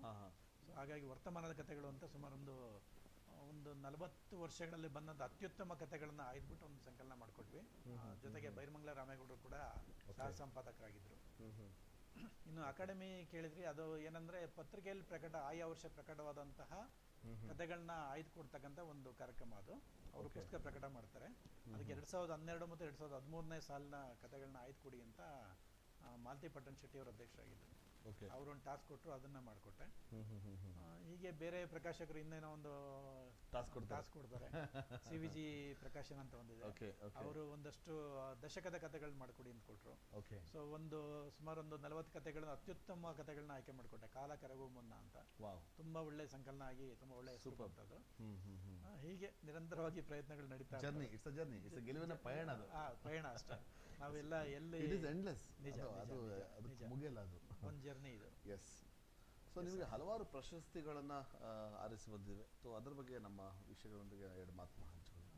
ಪ್ರಶಸ್ತಿಗಳು ಅಂದಾಗ ನನಗೆ ಆರಂಭದಲ್ಲಿ ಬಂದಾಗ ಪ್ರಶಸ್ತಿಗಳು ಈ ಕಾಂಡ ಕಾದಂಬರಿ ಬರೆದಾಗ ಒಂದ್ರ ಮೇಲೊಂದು ಓತಪ್ರೋತವಾಗಿ ಪ್ರಶಸ್ತಿಗಳು ಬಂದ್ಬಿಟ್ವು. ಸೊ 95ರಲ್ಲಿ ಪ್ರಿಂಟ್ ಆಯಿತು. 3 ತಿಂಗಳಲ್ಲೇ ಒಂದು ಹಾವನೂರು ಪ್ರತಿಷ್ಠಾನ ಪ್ರಶಸ್ತಿ ಅಂತ ಬಂತು. ಕಾದಂಬರಿಗಳು ಆ ವರ್ಷದ ಕಾದಂಬರಿಗಳು ಅತ್ಯುತ್ತಮ ಕಾದಂಬರಿ ಅಂತ ಆಯ್ಕೆ ಮಾಡಿ ಅವರು ಕೊಟ್ಟರು. ಸೂಪರ್. ಸೊ ಅದಾದಮೇಲೆ ಸರ್ ಎಂ ವಿಶ್ವೇಶ್ವರಯ್ಯ ಸಾಹಿತ್ಯ ಪ್ರಶಸ್ತಿ ಅಂತ ಬಂತು. ಆಮೇಲೆ ಈ ರಿಸರ್ವ್ ಬ್ಯಾಂಕ್ ಕನ್ನಡ ಸಂಘದವರೊಂದು ಇದು ಮಾಡಿದರು. 25 ವರ್ಷ ಆಗಿತ್ತು ಕನ್ನಡ ಸಂಘಕ್ಕೆ. ಆಗ ಕಾದಂಬರಿ ಸ್ಪರ್ಧೆ ಮಾಡಿದ್ರು, ಅದರಲ್ಲಿ ಕಾಂಡ ಕಾದಂಬರಿಗೆ ಅವಾರ್ಡ್ ಆಯಿತು, ಬೆಳ್ಳಿ ಹಬ್ಬ ಪ್ರಶಸ್ತಿ ಅಂತ. ಆಮೇಲೆ ಸಾಹಿತ್ಯ ಇವರು ಯಾರು ಪುಸ್ತಕ ಪ್ರಾಧಿಕಾರದಿಂದ ಪುಸ್ತಕ ಸೊಗಸು ಪ್ರಶಸ್ತಿ ಬಂತು. ಸೊ ಅದಾದ್ಮೇಲೆ ಒಂದೇ ಸಲ ಏನೋ ಕಂಟಿನ್ಯೂಸ್ ಆಗಿ ಬಂದ್ಬಿಡ್ತು. ಆ ಪ್ರಶಸ್ತಿ ಬಗ್ಗೆ ನಮ್ಗೇನೋ ಒಂದು ಕುತೂಹಲ, ಒಂದು ಇದಿರುತ್ತಲ್ಲ, ಅದು ಒಂದ್ ರೀತಿ ತಣದೋಗ್ಬಿಡ್ತು. ಆಮೇಲೆ ಇಲ್ಲ, ಆಮೇಲೆ ಸಾಕನ್ಸ್ಬಿಡ್ತಾನೆ ನನಗೆ. ಆಮೇಲೆ ಒಂದು 5-6 ಬಂತು. ಇಲ್ಲ, ಬಟ್ ನಿಮ್ಮ ಪುಸ್ತಕಗಳು ಅಲ್ಲಿ ಸಪ್ನಾ ಬುಕ್ ಸ್ಟಾಲ್ ಅಲ್ಲಿ ಸಿಗತ್ತಂದ್ರೆ ಅದು ಸಾಧನೆ. ಇಲ್ಲ, ಅದು ನಿಜ. ಹೌದು, ನವ ಕರ್ನಾಟಕ ಪ್ರಕಾಶನದಲ್ಲಿ ಪುಸ್ತಕ ಪ್ರಕಟ ಆಗತ್ತೆ ಅನ್ನೋದೇ ಒಂದು ಅವಾರ್ಡ್. ಅದೇ ಹೇಳ್ತಾರೆ, ದಟ್ಸ್ ಗ್ರೇಟ್ ಆಕ್ಚುಲಿ. ನವ ಕರ್ನಾಟಕದ ಸುಮಾರು ಒಂದು 5 ಸಾಧನೆ, ಅದು ರಿಯಲ್ ಅವಾರ್ಡ್ ಅದು. ಅಫ್ಕೋರ್ಸ್, ಯಾಕಂದ್ರೆ ನಾನು ಬಹಳಷ್ಟು ನೋಡಿದೀನಿ, ತುಂಬಾ ಜನ ಲೇಖಕರಿಗೆ ನವ ಕರ್ನಾಟಕದಿಂದ ಒಂದು ಪುಸ್ತಕ ನಿಮ್ಮ ಪ್ರೊಫೈಲ್ ಓದುವಾಗ ನನಗೆ ಅದೇ ಖುಷಿ ಕೊಡ್ತು. ಎಸ್, ಅದು ಒಂದು ಒಳ್ಳೆ ಇದರಲ್ಲಿ, ಯಾಕಂದ್ರೆ ಪ್ರತಿಯೊಬ್ರು ಒಂದು ಓದಕ್ಕೆ ಒಂದು ಅಲ್ಲಿಂದ ನಂದೊಂದು ಪುಸ್ತಕ ಬರಲಿ ಅಂತ ದೊಡ್ಡ ಲೇಖಕರು ಕೂಡ ಬಯಸ್ತಾರೆ. ಖಂಡಿತ ಅವಕಾಶ ಸಿಗೋದಿಲ್ಲ. ಹೌದು, ಆದ್ರೆ ನನಗೆ ಅದು ನಿಮಗೆ ಹಿರಿಯರ ಕೃಪೆ. ಎಸ್, ಅವರು 4-5 ಪುಸ್ತಕ ಮಾಡಿದ್ರು. ದೇವರ ಅನುಗ್ರಹ ಇಲ್ಲದೆ ಯಾವುದು ಆಗಲ್ಲ. ಖಂಡಿತ. ಈಗಲೂ 2 ಪುಸ್ತಕ ಮಾಡ್ತಾರೆ. ಸಪ್ನಾದ್ರು ಈಗ ಮುಂದೆ ಬರ್ತಕ್ಕಂಥ 69ನೇ ರಾಜ್ಯೋತ್ಸವಕ್ಕೆ ಇನ್ನೊಂದು ಪುಸ್ತಕ ಕೇಳಿದ್ದಾರೆ. ಹೌದಾ? ಬಣ್ಣದ ಜಿಂಕೆ ಅಂತ ಒಂದು ಕಥಾ ಸಂಕಲನ ಕೊಟ್ಟಿದ್ದೀನಿ. ಬಣ್ಣದ ಜಿಂಕೆ ಅದರಲ್ಲಿ ಎಲ್ಲ ಕಥೆಗಳು ಆಗ್ಲೇ ಹೇಳ್ತಾ ಇದ್ನಲ್ಲ, ಥಿಮ್ಯಾಟಿಕ್ ಅಂತ, ಎಲ್ಲ ಕಥೆಗಳು ಪ್ರಾಣಿಗಳ ಬಗ್ಗೆ ಇದೆ. ಒಬ್ರು ವಿಮರ್ಶಕರು ಹೇಳಿದ್ರು, ಪ್ರಾಣಿ ಎಲ್ಲ ಪ್ರಾಣಿಗಳ ಬಗ್ಗೆ, ಎಲ್ಲ ಬಹುಪಾಲು ಎಲ್ಲ ಪ್ರಾಣಿಗಳು ಬರ್ತವೆ. ಸೊ ಜಿಂಕೆ ಬರುತ್ತೆ, ನಾಯಿ ಬರುತ್ತೆ, ಹಂದಿ ಬರುತ್ತೆ, ಎಮ್ಮೆ ಬರುತ್ತೆ, ಹೋರಿ ಬರುತ್ತೆ. ಸೊ ಹೀಗೆ. ಸೊ ಇಲಿ ಕೂಡ ಬರುತ್ತೆ. ಐ ಥಿಂಕ್ ಮೈಸಾರ್ ನೈಸ್ ಅಂತ ಮೂಷಿಕ. ಹೀಗೆ ಒಬ್ಬ ವಿಮರ್ಶಕರು 2-3 ಜನ ಗುರುತಿಸಿದ್ರು ನನ್ನ ಬಗ್ಗೆ, ಬೇರೆ ಬೇರೆ ಸಂದರ್ಭದಲ್ಲಿ ವಿಮರ್ಶೆ ಮಾಡ್ತಾ. ಸೊ ನನ್ನಷ್ಟು ಪ್ರಾಣಿ ಪ್ರಜ್ಞೆ ಇಟ್ಕೊಂಡು ಬರತಕ್ಕಂಥ ಲೇಖಕ ಕನ್ನಡದಲ್ಲಿ ಇನ್ನೊಬ್ರು ಇಲ್ಲ ಅಂತ. ಹೌದಾ? ಸೊ 15 ಕಥೆಗಳು ಇಲ್ಲಿ ಎಲ್ಲೋ ಪ್ರಾಣಿಗಳು ಸೆಂಟರ್ಡ್, ಪ್ರಾಣಿಗಳನ್ನ ಕೇಂದ್ರವಾಗಿ ಇಟ್ಕೊಂಡು ಬರೆದಂತ ಕಥೆಗಳಿದ್ದಾವೆ. ಅವನ್ನೆಲ್ಲ ಈಗ ಸಂಕಲನ ಮಾಡಿ ಬಣ್ಣದ ಜಿಂಕೆ ಅಂತ ಒಂದು ಕಥಾ ಸಂಕಲನ ಬರ್ತಾ ಇದೆ.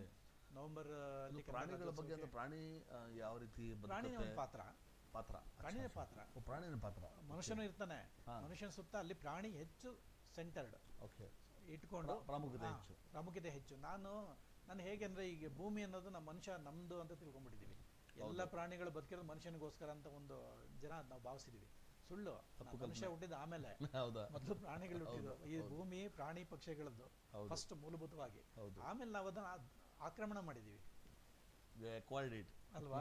ಆಕ್ರಮಣ ಮಾಡ್ಕೊಂಡು ಈಗೆಲ್ಲ ಕಾಡನ್ನ ಕಡಿತಾ ಇದೀವಿ, ಪ್ರಾಣಿಗಳನ್ನೆಲ್ಲ ಸಾಯಿಸ್ತಾ ಇದೀವಿ. ಎಷ್ಟು ನಾವು ಗಿಡ ಮರಗಳನ್ನ, ಸಂತತಿ ಜಾಸ್ತಿ ಆಗ್ತದೆ, ಅವಳ ಸಂತತಿ ಕಮ್ಮಿ ಆಗ್ತಾ ಇದೆ. ಸೊ ಈ ರೀತಿ ಇಟ್ಕೊಂಡು ಪ್ರಾಣಿಗಳನ್ನೇ ಸೆಂಟರ್ ಆಗಿ ಇಟ್ಕೊಂಡು ಒಂದಷ್ಟು ಕಥೆಗಳನ್ನ. ಇದಕ್ಕೆ ಮುಖ್ಯವಾದ ಕಾರಣ ಪಾಪ್ಯುಲೇಷನ್. ಅದ್ರ ಬಗ್ಗೆ ಏನೋ ಬರ್ತಿಲ್ಲ ತಾವು ಮುಂದೆ? ಪಾಪ್ಯುಲೇಷನ್ ಬಗ್ಗೆ ಒಂದು ಕಥೆ ಇದೆ. ಇಲ್ಲ, ಯಾಕಂದ್ರೆ ಅದು ಬಹಳ ಮುಖ್ಯ, ಅದು ಮೂಲ ಕಾರಣ. ಎಲ್ಲದಕ್ಕೂ ಮೂಲಭೂತವಾದ ಕಾರಣ ಪಾಪ್ಯುಲೇಷನ್ ಅಲ್ವಾ?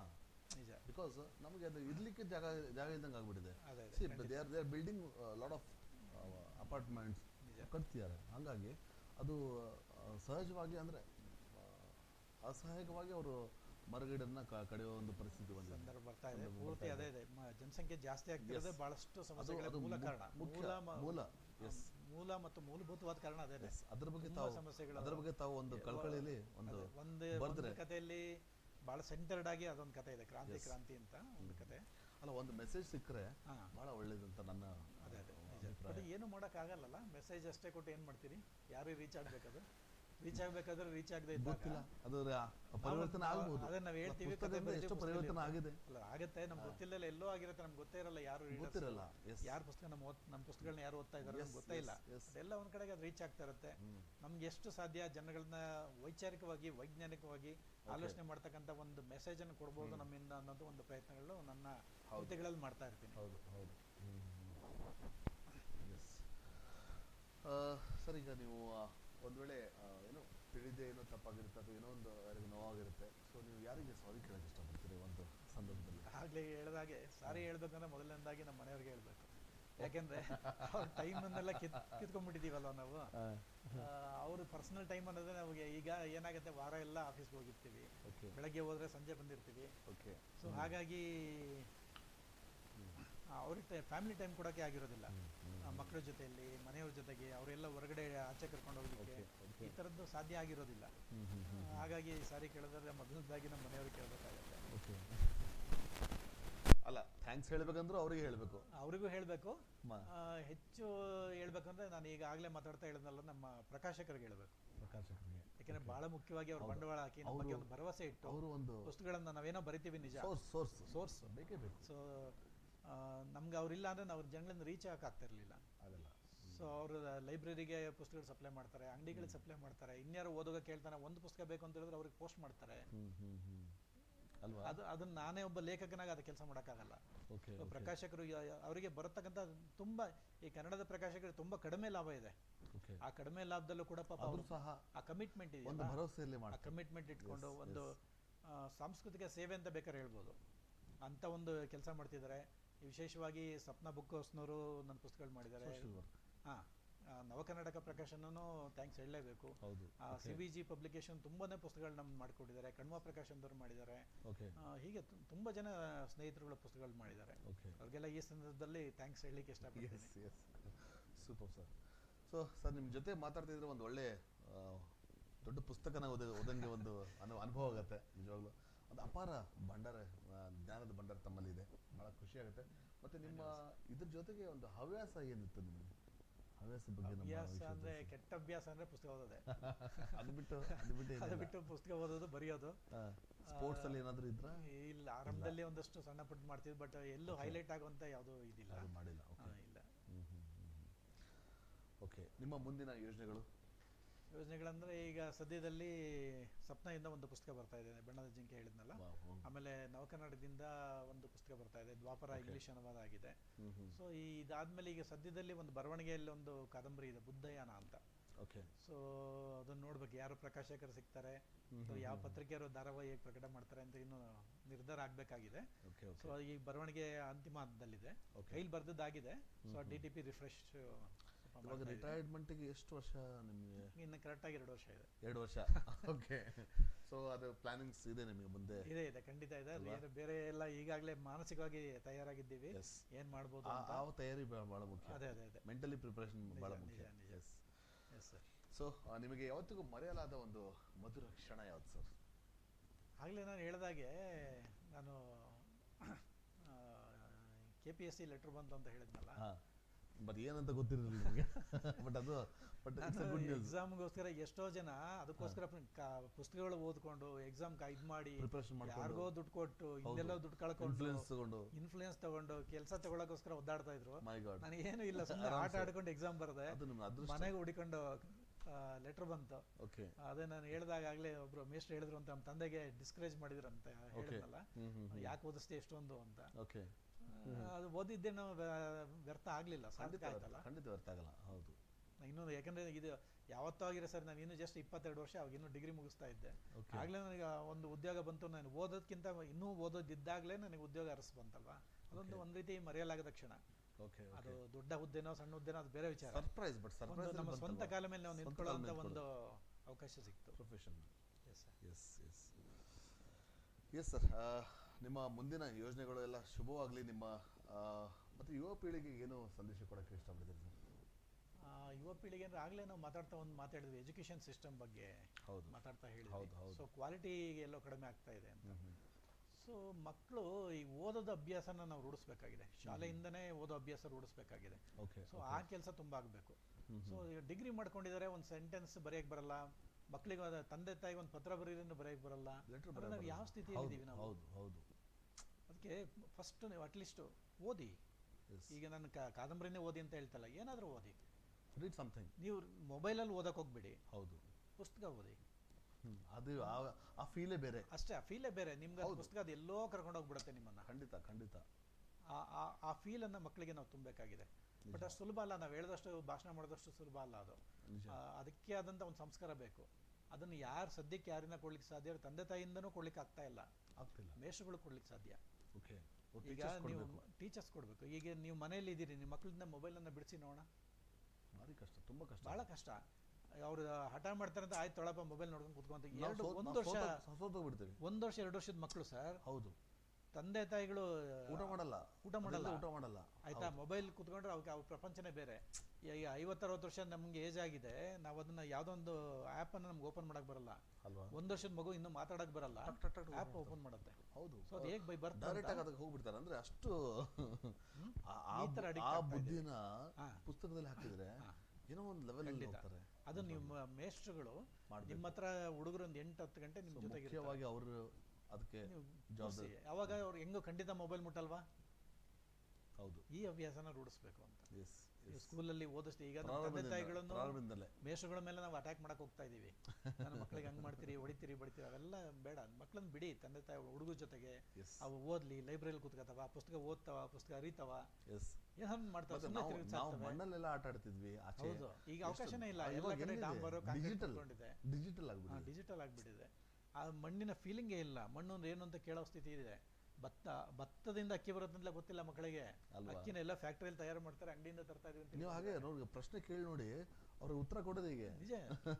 ಆ ಮಕ್ಕಳಿಗೆ ಆ ಅನುಭವಗಳು ರೀಚ್ ಆಗ್ಬೇಕು. ನಾವು ಒಂದಷ್ಟು ಹಳ್ಳಿಗಳ ಕಡೆಗೆ, ಕಾಡಿನ ಕಡೆಗೆ ಕರ್ಕೊಂಡು ಹೋಗ್ಬೇಕು ಮಕ್ಕಳನ್ನ. ಅದನ್ನೆಲ್ಲ ಯಾರು ಮಾಡ್ಲಿಕ್ಕೆ ಸಾಧ್ಯ? ಮೇಷ್ಟ್ರುಗಳು. ಅಂದ್ರೆ ಅವ್ರ ಮೇಲೆ ಪೂರ್ತಿ ಭಾರ ಏರ್ತಾ ಇಲ್ಲ, ಏರ್ತಾ ಇಲ್ಲ. ಬಟ್ ಅಟ್ಲೀಸ್ಟ್ ತಂದೆ ತಾಯಿಗಳು ಮಗ ಆ ಒಂದು ಸ್ವಾತಂತ್ರ್ಯನ ಮೇಷ್ಟ್ರುಗಳಿಗೆ ಕೊಡ್ಲಿ ಅಂತ ಕೊಡ್ಬೇಕು ಅಂತ. ಮೇಷ್ಟ್ರುಗಳಲ್ಲೂ ಕ್ವಾಲಿಟಿ ಕಡಿಮೆ ಆಗಿದೆ, ಇಲ್ಲ ಅಂತ ಹೇಳ್ತಿಲ್ಲ. ನಾವು ಎಲ್ಲ ಕಾಲೇಜ್ ಓದ್ಬೇಕಾದ್ರೆ ಮೇಷ್ಟ್ರುಗಳೇ ಬರಿತಾ ಇದ್ರು. ಎಲ್ಲ ರೈಟರ್ಸ್ನು ಮೇಷ್ಟ್ರುಗಳೇ ಆಗಿದ್ರು. ನೀವು ಯಾರನ್ನ ತಗೊಳ್ಳಿ, ಈಗ ಎಲ್ಲೋಗಿದ್ದಾರೆ ಮೇಷ್ಟ್ರುಗಳು? ನಮ್ಮ ಸ್ನೇಹಿತರೊಬ್ರು ಹೇಳ್ತಾ ಇರ್ತಾರೆ, UGC ಸ್ಕೇಲ್ ಬಂದ್ಮೇಲೆ ಮೇಷ್ಟ್ರುಗಳು ಪಾಠ ಮಾಡೋದು ಬಿಟ್ಟಿದ್ದಾರೆ, ತೋಟ ಮಾಡ್ತಾ ಇದ್ದಾರೆ, ಚೀಟಿ ಮಾಡ್ತಾ ಇದ್ದಾರೆ, ವ್ಯವಸಾಯ ನಡೆದಿದೆ. ಈ ತರದ್ದಾಗಿದೆ ಅಂತ ತಮಾಷೆ ಮಾಡ್ತಾ ಇರ್ತಾರೆ. ನನ್ನ ಮೇಷ್ಟ್ರನ್ನ ಟೀಕೆ ಮಾಡ್ತಾ ಇಲ್ಲ, ಅವರಲ್ಲೂ 1% ಅಷ್ಟೇ ಬರಿತಾ ಇದ್ದಾರೆ. ಬಟ್ ಯಾಕೆ ಓದ್ತಾ ಇಲ್ಲ ಮೇಷ್ಟ್ರುಗಳು? ಎಲ್ಲೋಯ್ತು ನಿಮ್ಮಿದು ಅನ್ನೋದು ನನ್ನ ಪ್ರಶ್ನೆ ಅಷ್ಟೇ. ಈಗ ನಾವು ನೋಡಿ, ಈಗ ಎಲ್ಲ ನೀವು ಯಾವುದೇ ಲೇಖಕಂತ ಹೇಳಿ ಹೊರಗಡೆ ಫೀಲ್ಡಲ್ಲಿ ಕೆಲಸ ಮಾಡೋರಿಗೆ ಬರಿತಾ ಇದೀವಿ. ಹೌದು.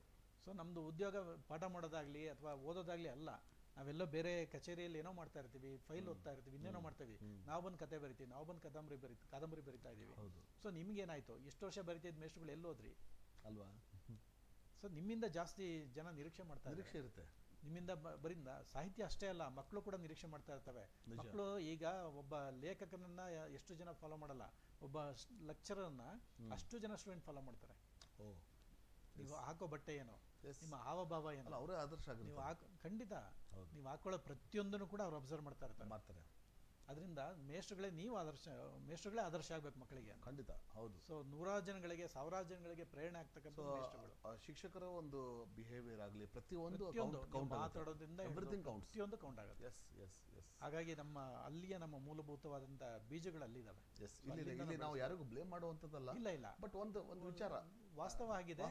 ಕಾಲನೂ ಹಾಗೆ ಬದಲಾಗ್ತಾ ಇದೆ. ಹಾಗಾಗಿ ಕಾಲಕ್ಕೆ ತಕ್ಕನಾಗಿ ನಾವು ಕೂಡ ಚೇಂಜ್ ಆಗ್ತದೆ. ಸರ್, ಇವತ್ತು ನಮ್ಮ SUB ಆಫೀಸಿಗೆ ಚಾನೆಲ್ಗೆ ತಾವು ಆಗಮಿಸಿದ್ದೀರಾ ಮತ್ತು ಸಾಕಷ್ಟು ವಿಚಾರಗಳನ್ನ ತಾವು ಹಂಚ್ಕೊಂಡಿದ್ದೀರಾ. ಹೇಗೆ ಅನಿಸ್ತಿದೆ ನಿಮಗೆ ನಮ್ಮ ಚಾನೆಲ್? ಇಲ್ಲ, ನಾವು ಕ್ಯಾಶುಯಲ್ ಆಗಿ ಕೂತ್ಕೊಂಡು ಮಾತಾಡ್ತಾ ಇದ್ದೀವಿ ಅಲ್ವಾ? ಒಂದು ಚರ್ಚೆ ಮಧ್ಯದಲ್ಲಿ ಒಂದು ಫೋನ್ ಬರ್ತಾ ಇದೆ, ಇನ್ಯಾರೋ ಮಾತಾಡ್ತಾ ಇದ್ದಾರೆ. ಇಷ್ಟು ಬಿಟ್ಟರೆ ಇದೊಂದು ಸಂದರ್ಶನ ಅಂತ ನನಗೆ ಅನಿಸ್ಲೇ ಇಲ್ಲ. ಈಗ ನಾವು ಟಿವಿಯಲ್ಲಿ, ದೂರದರ್ಶನದಲ್ಲಿ ಡೈರೆಕ್ಟ್ ಲೈವ್ ಮಾತಾಡ್ತಾ ಇರ್ತೀವಿ. ಅಲ್ಲಿ ಒಂದು ಹೊರಗಡೆ ಒಂದು ಸೌಂಡ್ ಬರಬಾರ್ದು, ಡಿಸ್ಟರ್ಬೆನ್ಸ್ ಇರುತ್ತೆ, ಆ ತರ ಇರುತ್ತೆ. ಇಲ್ಲ, ಹಾಗಿಲ್ಲ. ಇಲ್ಲಿ ಒಂದೊಂಥರ ಒಂದು ವಾತಾವರಣ ಅಲ್ವಾ? ನಾವು ಮನೆಯಲ್ಲಿ ಪಕ್ಕ ಕೂತ್ಕೊಂಡು ಮಾತಾಡ್ತಿದೀವಿ, ನಾವು ಒಂದು ಫೀಲ್ ಬರ್ತಾ ಇದೆ. That depends on the anchor also, right? ಇಲ್ಲ ಆಂಕರ್ ಅದೇನಾಗತ್ತೆ ಗೊತ್ತಾ, ಈಗ ನಮ್ಮಿಂದ ಎಕ್ಸ್ಟ್ರಾಕ್ಟ್ ಮಾಡೋದಿದೆಯಲ್ಲ, ನಿಮ್ಮಲ್ಲಿ ಒನ್ ಸೈಡ್ ಆಗತ್ತೆ, ವಿಷಯ ತೆಗೆಯೋದು ನಾನು ಒಬ್ಬನೇ ಮಾತಾಡ್ತಾ ಇದ್ರೆ ಒಂದ್ ಸೈಡ್ ಆಗುತ್ತೆ, ಅದು ವೇದಿಕೆ ಮೇಲೆ ಬೈಕ್ ಹಿಡ್ಕೊಂಡು ಭಾಷಣ ಮಾಡ್ದಂಗೆ ಆಗುತ್ತೆ. ಅಲ್ಲಿ ಯಾರು ಪ್ರಶ್ನೆ ಮಾತಾಡೋದು, ಏನ್ ಹೇಳ್ತೀರೋ ಅದನ್ನ ಅವ್ರು ಕೇಳ್ತಾ ಇರ್ತಾರೆ. ಬಟ್ ಇದು ಹಾಗಲ್ಲ, ನೀವು ಅದನ್ನ ಪ್ರವೋಕ್ ಮಾಡ್ತಾ ಇರ್ತೀರಾ, ಬಗಿತಾ ಇರ್ತೀರಾ, ಹೆಕ್ಕಿ ತೆಗಿತಾ ಇರ್ತೀರಾ. ಅವಾಗ ಏನಾಗುತ್ತೆ, ಸ್ಪಾಂಟೇನಿಯಸ್ ಆಗಿ ಏನೋ ವಿಷಯಗಳು ಬರ್ತಾವೆ. ಮತ್ತೆ ಎಷ್ಟೋ ವಿಷಯಗಳು ಅದಕ್ಕೆ ಹೇಳ್ಬೇಕು ವಿಷಯಗಳು ಕೂಡ ಅವ್ರಿಗೆ ಹೇಳ್ಬೇಕು ಅಂತ ಅನ್ಕೊಂಡೇ ಇರಲ್ಲ, ಕೇಳ್ಬೇಕು ಅಂತ ನೀವು ಅನ್ಕೊಂಡಿರಲ್ಲ, ಸ್ಪಾಂಟೇನಿಯಸ್ ಆಗಿ ಬರ್ತಾ ಹೋಗ್ತವೆ. ಅದು ನಿಮ್ಮಲ್ಲಿರೋ ಪ್ರತಿಭೆ. ಅದು ಆಕ್ಚುಲಿ ನಮ್ಮ ಗೆಲುವಿನ ಪಯಣದಲ್ಲಿ ಅದೇ ಬಹಳ ನಮ್ಮ ವೀಕ್ಷಕರು ಇಷ್ಟಪಡೋದು. ಬಿಕಾಸ್ ನ್ಯಾಚುರಲ್ ಆಗಿ ಮತ್ತೆ ನೀವು ಬಂದಿರೋಂತಹ ಗೆಸ್ಟ್ಗೆ ಯು ಮೇಕ್ ದಮ್ ಕಂಫರ್ಟೇಬಲ್ ಅಂತ ಹೇಳ್ತಾರೆ. So that's most important thing. ಅದು ಬಹಳ ಮುಖ್ಯ ಅಲ್ಲ. ಸೊ ಹಾಗೆ ಸೊ ನಿಮ್ಮ ಮುಂದಿನ ಯೋಜನೆಗಳೆಲ್ಲ ಶುಭವಾಗಲಿ ಮತ್ತು ನಿಮ್ಮ ಸಾಧನೆ ಇನ್ನೂ ಉನ್ನತ ಮಟ್ಟಕ್ಕೆ ಬೆಳೀಲಿ ಅಂತ ನಮ್ಮ SPB ಆಫೀಷಿಯಲ್ ಚಾನಲ್ ಮುಖಾಂತರ ನಿಮ್ಮನ್ನು ಹಾರೈಸ್ತೀವಿ. ಸೊ ಇಷ್ಟೊತ್ತು ಹಿರಿಯ ಬರಹಗಾರರು ಆಗಿರುವ ಶ್ರೀ ಕಮ್ನಾಡಿಗ ನಾರಾಯಣ್ ಅವರು ನಮ್ಮ SPB ಆಫೀಷಿಯಲ್ ಚಾನಲ್ನ ಗೆಲುವಿನ ಪಯಣ ಕಾರ್ಯಕ್ರಮದಲ್ಲಿ ಭಾಗವಹಿಸಿದ್ದಕ್ಕೆ ಅವರಿಗೆ ಅನಂತ ಧನ್ಯವಾದಗಳು ಹೇಳಕ್ಕೆ ಇಷ್ಟಪಡ್ತೀನಿ. ಮತ್ತು ಅವರೊಂದಿಗೆ ಎಲ್ಲ ವೀಕ್ಷಕರು ಮತ್ತು ಅವರೆಲ್ಲ ಅಭಿಮಾನಿಗಳು ಅಂತ ಹೇಳ್ಬೋದು, ಅಭಿಮಾನ ದೇವರುಗಳು ಅವರೆಲ್ಲ ನಿಮ್ಮನ್ನು ಕರೆ ಮಾಡಿ ನಿಮ್ಮನ್ನು ಹಾರೈಸಿದ್ದಕ್ಕೆ ಅವರಿಗೂ ಸಹ ನಾನು ಧನ್ಯವಾದಗಳು ಹೇಳಕ್ಕೆ ಇಷ್ಟಪಡ್ತೀನಿ. Thank you so much. ಧನ್ಯವಾದಗಳು ಎಲ್ಲ ಕರೆ ಮಾಡಿದವರಿಗೆ, ಎಲ್ಲ ವೀಕ್ಷಣೆ ಮಾಡಿದವ್ರಿಗೂ ಕೂಡ ಧನ್ಯವಾದಗಳು. ನಮ್ಮಲ್ಲಿ ಪ್ರೀತಿ, ನಿಮ್ಮ ಹಾರೈಕೆ ಹೀಗೆ ನಮ್ಮ ಮೇಲೆ ಇರಲಿ, ಪ್ರೀತಿ ವಿಶ್ವಾಸ ಯಾವತ್ತೂ ಹೀಗೆ ಇರಲಿ. ಆಮೇಲೆ ನಮ್ಮಲ್ಲಿ ಬಂದಂಥ ಅತಿಥಿಗಳೇ ನಮ್ಮ SPB ಆಫೀಷಿಯಲ್ ಚಾನಲ್ ಮುಖಾಂತರ ಸನ್ಮಾನ ಮಾಡೋಕ್ಕೆ ಇಷ್ಟಪಡ್ತೀವಿ. Yes sir.